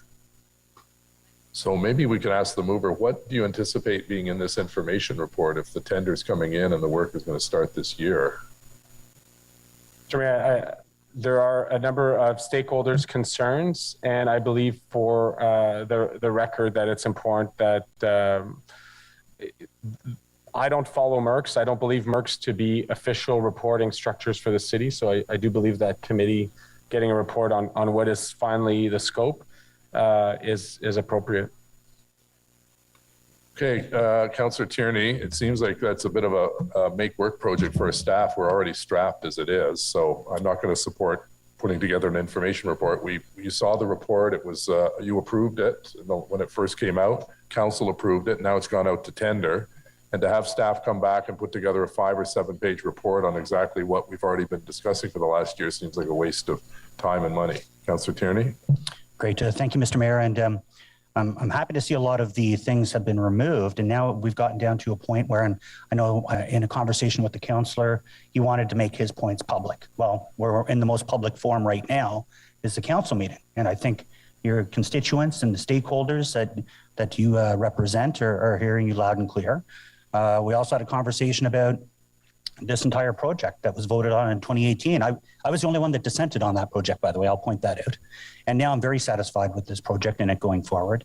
On the topic of a report, I'm looking at maybe at Tammy Rose, because I feel we're going to be hopping in a time machine on every single project if we start doing this, and this is going to create a big burden on our staff. Have we, maybe if it's Karina or Tammy Rose, have we actually ever done anything like this before? I don't recall it in 12 years of being on council. Mr. Mayor, yes, I can answer that question. And to our knowledge and recent memory, we don't recall being directed to come back to council on a project that's been approved either through a specific report or through capital project approvals. Okay, and so on that, but if the councillor for the area does have questions like I do all the time, or there's a project that's taking place in my community, is he more than available to speak to staff and get those questions answered so he can get back to his constituents? Yes, Mr. Mayor. Well, council colleagues, I hate to add a new level of burden to our staff on something that, frankly, you could pick up the phone and make a phone call to staff and they'll just do it for you. Our staff are terrific. They're professional. They've done a great job on this. And we're getting past the point of delay after delay after delay. So I encourage you not to support this specific motion. I think our staff are more than capable of contacting us. They get back to me within 5 minutes anytime I contact them. That door exists. Adding new reports creates more burden on our staff. Thank you very much, Mr. Mayor. Thank you, Councillor Olsen-Tierney. I'm more interested, Mr. Mayor, about a policy in place. So if we already voted for this item, if this item has already been going out for tender, like what are we trying to achieve here? A delay to the project or make it work for our staff? Honestly, I want to understand this, because anytime we tinker with those projects, they come back with more costly, and anytime we do cost more, then other projects fall off the list. So I don't understand. We had a great report made up by our staff the asset management. Unfortunately, we carried without even thinking about or even thanking the staff for doing such one of the best reporting on asset management anyone can dream of. And yet, they are the professional, they're the paid, and they recommend to us, we approve that. And then in the last minute, we're 2 weeks before the construction start working, we like to know more about this. I feel to understand, and I'm not trying to pick on my colleague, I'm just trying to understand what are we trying to achieve here? And where is the policy on this one? Can't the policy know that that item is gone out for tender and there's no need for us to come back? Can somebody tell me a little bit about the policy exists today in those projects once we approve them?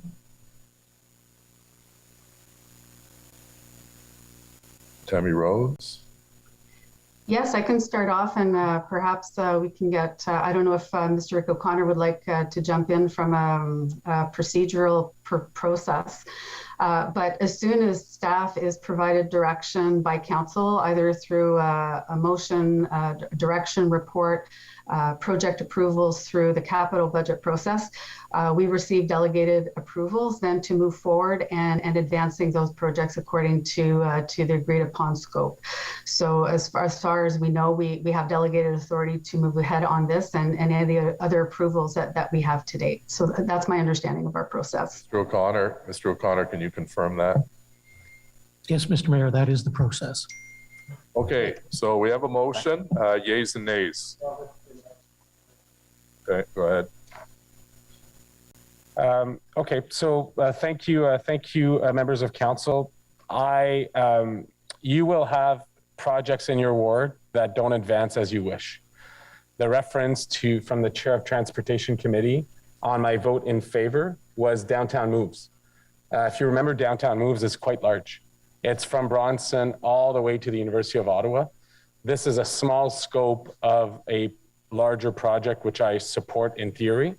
I have voted against the budget every time it's come up on that specific item for the Mackenzie Bridge.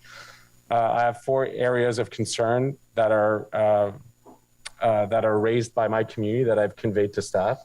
All I'm asking is for the final scope of this project, which doesn't have a website, which has not landed publicly, to be formed at committee, which will allow myself to formalize my comments on the report. It doesn't delay the project. It doesn't cost us more, but it allows for us to form record on what was the ultimate scope defined by this project. So I'd worked with staff. I amended the motion.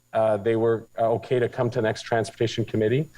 I understand there's a discomfort of using this process for us to express ultimately and officially concerns, but it has no implication on budget or ability to deliver the project that staff's asking. So I believe this to be an appropriate use of legislative tools and would ask your support on that matter. Thank you. Well, just to conclude, the original report was going to delay the process by a year, $8 million. So it's been replaced by a vague motion that we get some kind of an information report. Staff have confirmed it's never been done before. I think staff dread coming to council meetings because at the end of the meeting, we have all sorts of directions and motions that put more and more work on their plate. They are stretched to the limit. They've been dealing with COVID-19 and doing an excellent job. And they're trying to juggle about 100 balls to get things through the system during very difficult times. We need to think long and hard about giving them more and more work with the same amount of time that we expect them to do all their other work. So I'd encourage you to send a signal of support to staff and say no to this. The councillor can get information. He can relay that back to his individual colleagues. But this is a very exciting project. It's Mackenzie King rehabilitation, Slater, Albert, making the more humane streets, more cycle-friendly streets, more cafes, because we've got the buses off Slater and Albert. It's going to be just like what Queen Street is now. Queen Street is a beautiful new street, as we've seen with Elgin, as we've seen with Main Street. So lots of investments going into the downtown core. But I think going and asking staff to basically put together a 4 or 5 or 7 page report that probably one person in this room will read, and then it collects dust. So I'd urge you to vote no against it, yeas and nays on the flurry motion, please. Counselor Leeper. No. Counselor Dudas. No. Counselor Kitts. No. Counselor Meehan. No. Conseil Couchi. No. Counselor El Shantiri. No. Counselor Eglai. Counselor Deans. No. Counselor Kavanaugh. No. Counselor Giroux. No. Counselor Moffat. Conseil Fleury. Wait, Counselor Luloff. No, sorry, Maddie. Counselor Curry. No. Counselor McKenney. Yes. Counselor Hubley. No. Counselor Gower. No. Counselor Brockington. no. Counselor Shirelli. No. Counselor Menard. No. Counselor King. Yes. Counselor Harder. No. Counselor Tierney. No.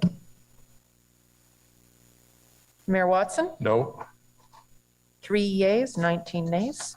Okay, thank you. Our next motion is by Councillor Menard, seconded by Councillor McKenney regarding cycling safety. Councillor Menard, please. Thank you so much. Great if it can come up on the screen, Mayor. It's asking our staff to look into the 29 dangerous intersections that they identified about 3 years ago in our city.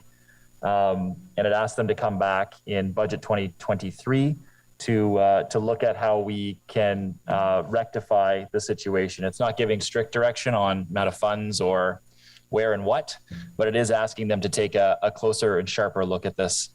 It was about 3 years ago that staff were tasked with investigating these intersections and coming up with plans to address them. It came to Transportation Committee. We saw in that interim, injuries continue, vulnerable road users, but also people driving vehicles. And so staff did do their job. They came back, they said, here's 29 intersections. These are dangerous. We should fix them. And for almost 3 years, we did sit on that report. But in the meantime, we've had, EAs approved, hundreds of millions of dollars of other road expansions or widenings, but we're not fixing the actual roads and intersections we've got now. So we need to rethink that strategy and start to ensure that staff are tasked with and in reviewing these and to come up with a real plan for how we could start to fund these towards 2023. I don't see the motion up there, and the reason I'm asking for it is just that I think it's important to look at the operational clause of the motion. Again, it's not specific. It allows staff some leeway to come back and target what we need to target here. In terms of funding. So I think I'll leave it there and hope these colleagues can support today. Thanks. Carried. Adopté. Thank you. Next, motions requiring suspension of the rules of procedure. Councillor Luloff has a motion seconded by Councillor, I think it's by myself, if I'm not mistaken. I've got two of them here, so I don't know which one. Is it the PIC motion or the library? The library. Oh, perfect. It's Councillor King. By Councillor King. Councillor King. So Councillor Luloff on suspension, carried. On the motion, Councillor Luloff, please. Sure. This is a fairly simple one. The clerk undertook a circulation to seek expressions of interest from members of council interested in seeking appointment to the vacant councillor seat on the board of the Ottawa Public Library. We received one expression of interest from Councillor Kitts. Councillor Kitts would add the only rural voice to the board. It also maintains our gender ratio, obviously. And Councillor Kitts is a former journalist, and we are about to undertake a study or a revamping of our intellectual freedom statement. And so I think that Councillor Kitts would be a wonderful addition to the board, and as a major supporter of the Ottawa Public Library. I would encourage my colleagues to support this. Thank you very much. Carried. Adopté. Congratulations, Councillor Kitts. Next motion requiring suspension is Councillor Fleury, seconded by Councillor Kavanaugh. Motion re-UPass Algonquin College. Time sensitive on suspension. Carried.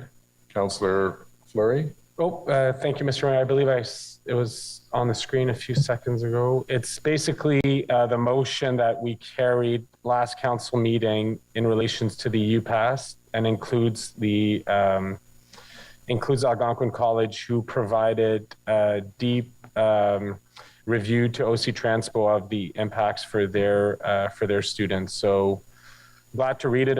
If needed, I can just read the therefore be it resolved, as we've seen this motion before.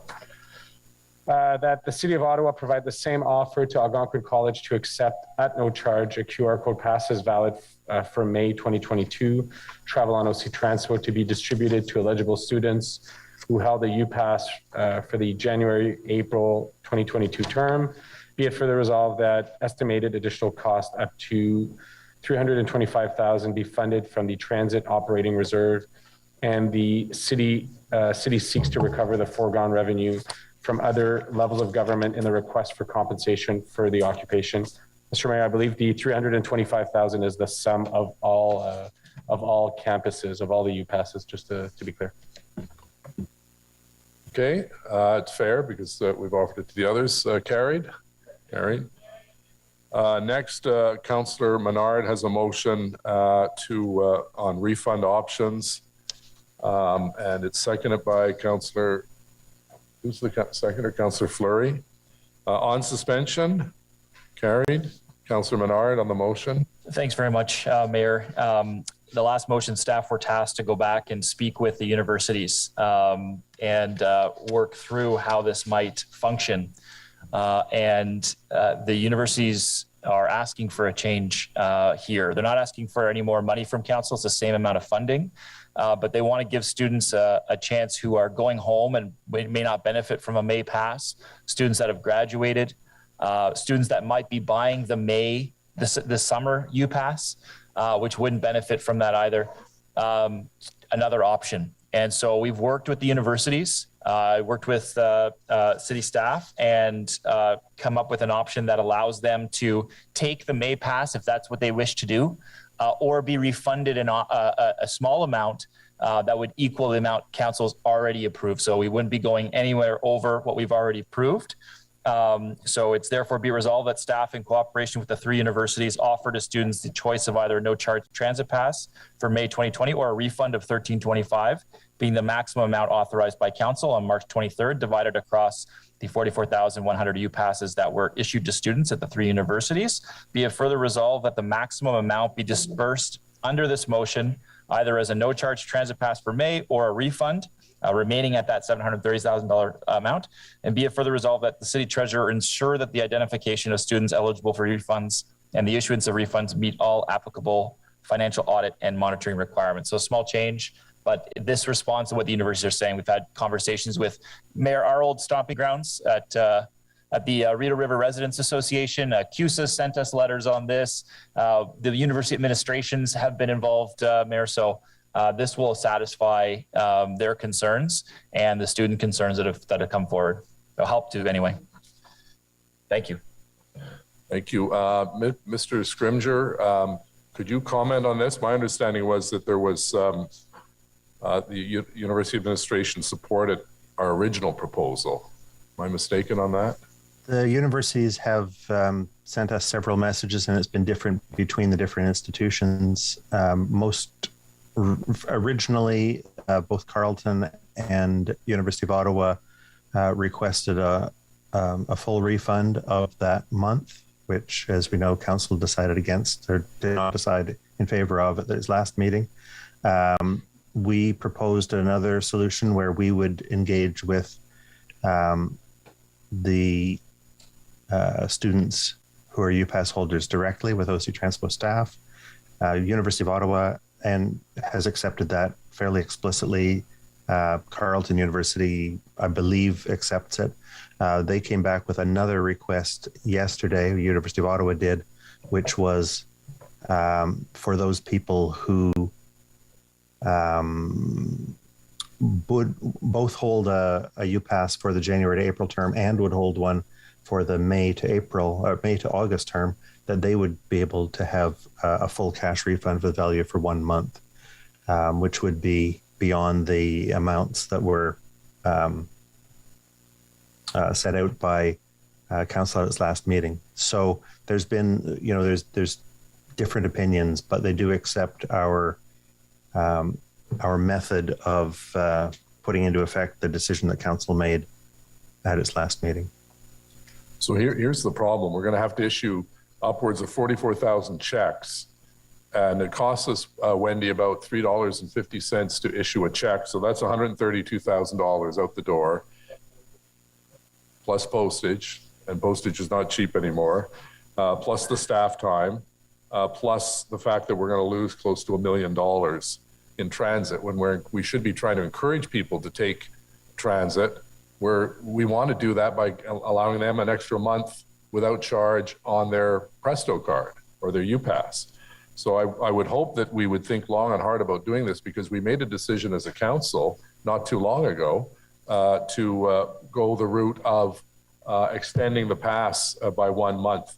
And we've also been very generous in terms of the no charge in December and no fare increase for the last several months. But at some point, we're going to need that revenue to sustain the system that we've built. So I would encourage members to think long and hard about a changing course midway through the process. Councillor, oh, no, they've gone. So Councillor Menard, do you want to wrap up? Yeah, I'll wrap up here, Mayor, because there's a few inaccuracies there that I want to make sure are corrected. Staff have calculated this amount as a refund of $16.25. What they're actually going to get is $13.25 because they've calculated it for the cost of postage and sending out the letters. Staff have said, they checked, this is operational. So we took into account that cost of sending out with the letters and the postage. Postage is included in there, absolutely. And the universities are telling us right from the get-go when this was initially passed, they were concerned. They did not like it. So Mr. Scrimgeour is right that they agree with the method of how they can reimburse, but they don't agree with the May pass because many students can't benefit from it. Many students that come to University in Ottawa go home, but when we had free transit going because of the occupation, the students were the only ones paying a fare. So many of them will not be receiving that because either they're home and coming back from university, they're graduating, or they're purchasing a May to September UPass, and they won't benefit from the free pass that we're offering in May. Many students do that as well that stay in Ottawa. So look, this is a better solution. It doesn't cost the city any more money at all. It's the exact same amount we've already committed to, and staff say it can be operationalized. So look, I think, Mayor, our alma mater is asking us to do this. University of Ottawa, Carleton University, St. Paul, they're asking for this change. So I think this is a small amount, but it is the same amount that we passed previously. So let's do this small modicum for university students to make it fair for what they went through during that occupation. I appreciate Councillor's support today on this. So Ms. Stephenson, can you offer your comments on the logistics and the challenges of doing this and what the revenue shortfall would be for OC Transpo? Thank you, Mr. Mayor. I'm actually going to defer to my colleague, Mr. Scrimgeour in Transit Services. He did the majority of the legwork on putting all those numbers together. Mr. Scrimgeour. So the calculation there, Mr. Mayor, is to take the same amount of money that council approved at its last meeting, divide it by the total number of UPasses that were issued to students at those three institutions. That's the 1655 number. Subtract off that the cost to the city of processing and mailing those checks. That's the $13 number. So what we would do is we would be going out onto campuses with OC Transpo staff next week, asking students who are interested in either the May free pass, the May no charge pass, or the refund to come and speak to our customer service representatives. We would take down their information. If they qualify for the May pass and would like the May pass, we will give them one. If they would qualify for the refund and they want a refund, we would take down their name and number, check it with the university to ensure that it's valid, and then have our staff issue the checks. Okay, well, I would encourage members not to vote for this. We already supported a resolution that we go the route of extending the pass by a month. We want to encourage people to take the bus. Handing out checks in an election year doesn't look that good on our part. And I believe it was a reasonable gesture to recognize the hardship that many students endured during the occupation on many OC Transpo downtown routes that were detoured, including the LRT, which did not run for a number of days during the police operation.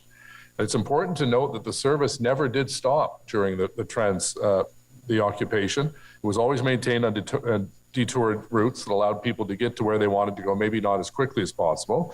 And the motion was also consistent with the post-occupation motions we approved to provide no charge service for a month on downtown routes. The month of no charge service was helpful in encouraging people to A, come back to the downtown to support impacted businesses, and B, do so by using transit.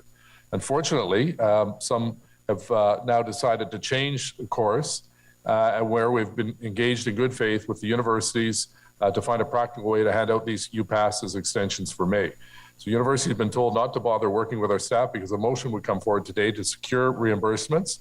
Those $13 reimbursement checks will be staff intensive to administer and expensive to issue, and they go against most other our transit policies. They will not encourage people to take transit with that $13 in their pocket, but with an extension for an extra month, that will allow them to get back on the buses and on the trains. So I'd encourage colleagues not to go down this path of issuing these checks a couple of months before an election. I think it just doesn't make any sense at all. Yeas and nays on the Menard motion, please. Councillor Leeper, No. Councillor Dudas, No. Councillor Kitts, No. Councillor Meehan, No. Councillor Cloutier, No. Councillor El Shantiri, No. Councillor Eglai, Councillor Deans, Yes. Councillor Kavanaugh. Yes. Councillor Derouse, No. Councillor Moffat, Councillor Fleury, Wait, Councillor Luloff, No. Councillor Curry, No. Councillor McKinney, Yes. Councillor Hubley, No. Councillor Gower, No. Councillor Brockington, no.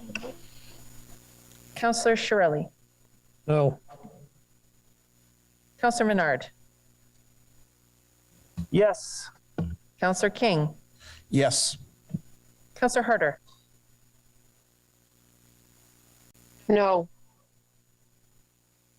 Councillor Tierney, No. Mayor Watson, No. 6 yeas, 16 nays. Okay, our next motion requiring suspension of the rules is by Councillor Kavanaugh, seconded by Councillor Menard, with respect to Green Fleet strategy. On suspension, carried.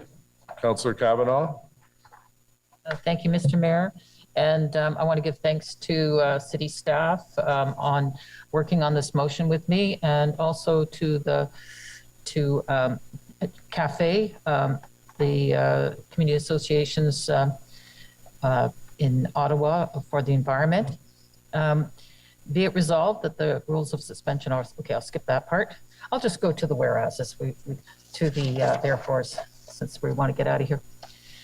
Therefore, be it resolved that council directs staff to report back to council by QT 2022 and identify at least 3 suitable roofs at city-owned facilities to increase renewable electricity generation through leasing solar rooftop equipment for net metering. Establish a working group with Hydro Ottawa and technical experts by QT 2022 to explore the potential for enhanced community net metering and further enable distributed energy resources. Therefore, be it resolved that as part of the 2023 budget process, planning, real estate, economic development, recreation, culture and facilities, infrastructure and water services, or in innovative client services, consider the requirement for 1 full-time equivalent and funding to develop and implement a distributed energy resource framework. And therefore, be it resolved that contingent on sufficient resources, council directs staff to report back to the Standing Committee on Environmental Protection, Water and Waste Management by Q4 2023 with an evaluation of existing solar PV systems and impact to facilities installed at city-owned facilities, a distributed energy resource framework for city-owned facilities and land, including renewable energy generation, solar and wind, energy storage, demand response, potential policies to install distributed energy resources at cities' facilities or on city land. And C, standing staff and funding implications to implement and support the distributed energy resource framework. It's a good day to do this, considering we're also looking at improving design for buildings going forward. So we should look at our own buildings and our own energy uses. Thank you. Thank you. Councillor, is there any reason that this wouldn't have gone to Environment Committee first? We could have some public input, or?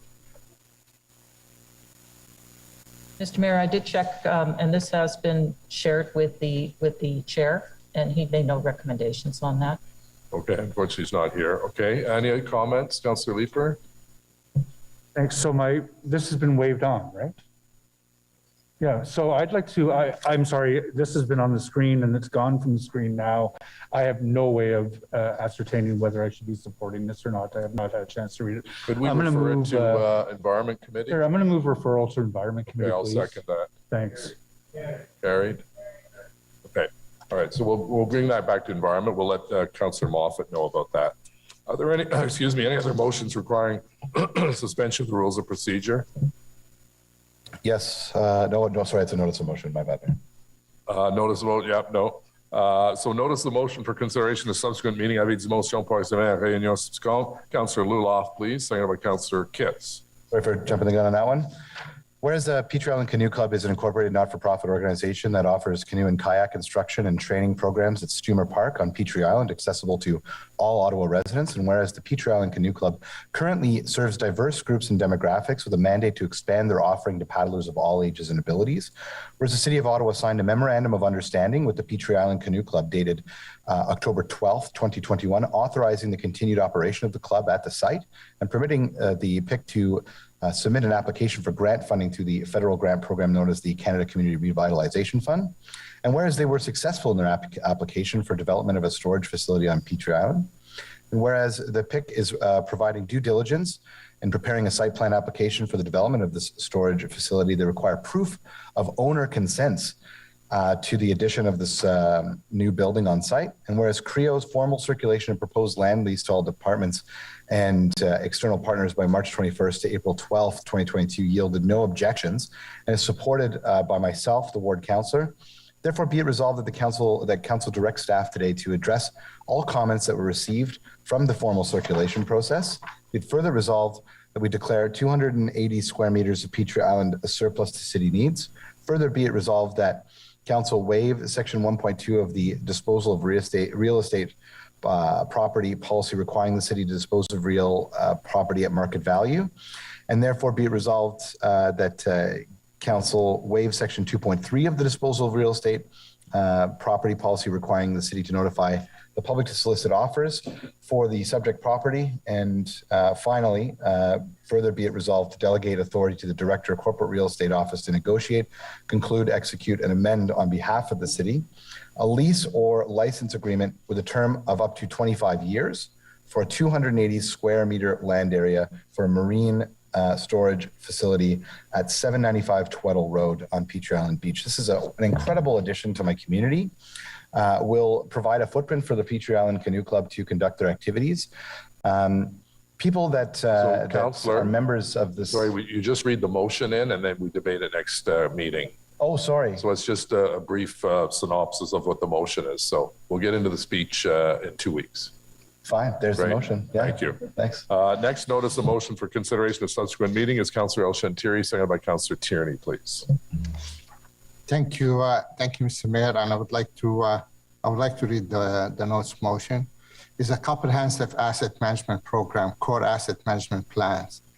So whereas the city has prioritized keeping critical infrastructure in a state of good repair while remaining affordable and sustainable following council-approved asset management practice and funding targets established in 2012 and updated in 2017. And whereas the city asset management plan and a long-range financial plan have helped to establish the capital funding requirement over the long term, and whereas capital projects are approved annually as a part of the capital budget process or as a reported to council throughout the year.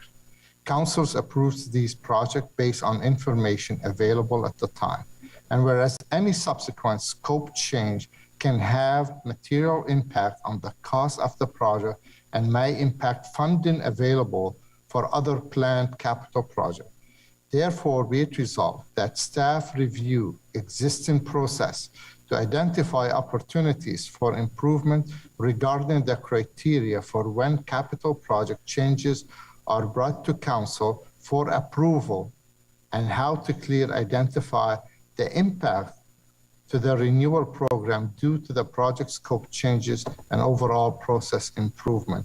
And therefore, be it further resolved that staff will report back to council by Q2 2023 with the recommended approach. Thank you, Mr. Mayor.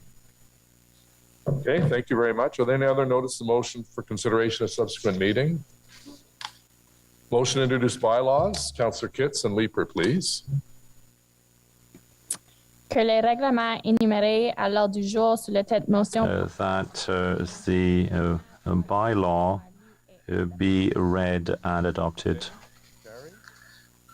Confirmation bylaw. Councillor Kitts and Leeper. That the following bylaw be read and passed to confirm the proceedings of the council meeting of April 13th, 2022. Carried. Adopté. Inquiries. We have two written inquiries. Councillor Brockington, please. Thank you, Mayor. With the city manager or his designates, please provide the following data. One, the number of tickets issued in the red zone during the convoy occupation by type, the number that have been paid, requested a judicial hearing or have not been responded to, including the total value of all fines. Part two, the number of vehicles towed from the red zone, total costs of towing services and who paid for the service, the number of vehicles that have been recovered by the owner and the number of vehicles still in storage, and the number of vehicles sold to offset associated costs with the convoy occupation. And part three, what were the final costs of policing during the convoy occupation, and what is or are the legal plan or plans to recoup those funds in particular from convoy organizers and others? Thank you. Thank you. Councillor McKenney has a written inquiry.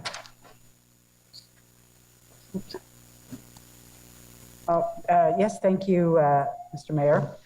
On Saturday, March 26, 2022, a convoy of approximately 300 vehicles passed through downtown Ottawa from the Quebec border, traveling to Van Cleek Hill. This group was highly sympathetic to the people who illegally occupied downtown residential neighborhoods for 23 days from January 29th to February 20th, 2022, resulting in ongoing harassment, intimidation, threats, and assaults on our residents.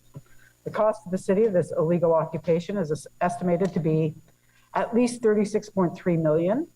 The cost to our local businesses is estimated to be between $44 to $200 million. The cost to mostly low-wage workers who lost 3 to 4 weeks of wages is extensive, many of whom may not fully recover. The mental health costs to our downtown neighbors cannot be adequately described. The municipal, provincial, and federal governments each were required to declare this occupation as an emergency, invoking for the first time in Canadian history the Emergencies Act. Residents question why the city would allow another convoy, which is sympathetic to and likely connected to the illegal occupation, to access a route through our downtown streets, blocking access to homes and businesses for hours on a Saturday afternoon as we attempt to recover from a 2-year pandemic and a 23-day illegal occupation. Could staff please provide a formal legal opinion to the following? One, what legal authority and or responsibility does a municipality have to keep its residents safe from such a convoy that espouses racist, white supremacy, anti-Semitic, xenophobic views? Does this authority grant the municipality the legal right to block passage into the city at a provincial border or other point where such a convoy of vehicles is approaching? How can we ensure that a convoy similar to what snaked its way through the downtown in a show of intimidation and ridicule to our residents not occur again, keeping in mind that the movement from where this convoy began to its destination did not need to include the route it chose? Would an injunction against a certain number of vehicles meant to perform as a convoy be effective in ensuring this does not occur again in our city? What other measures are available to the municipality to ensure that we do not continue to incur the cost of providing passage for vehicular convoys? Thank you. Okay, thank you. Councillor Kitts, adjournment, please. Second by Councillor Leeper. Que les délibérations du Conseil du 13 avril 2022 That the proceeding of the City Council meeting of April 13, 2022 be adjourned. 15 minutes from now at 2:10. Thank you. Meeting adjourned. Merci. Meeting adjourned. Happy Easter to all celebrating, and happy Passover.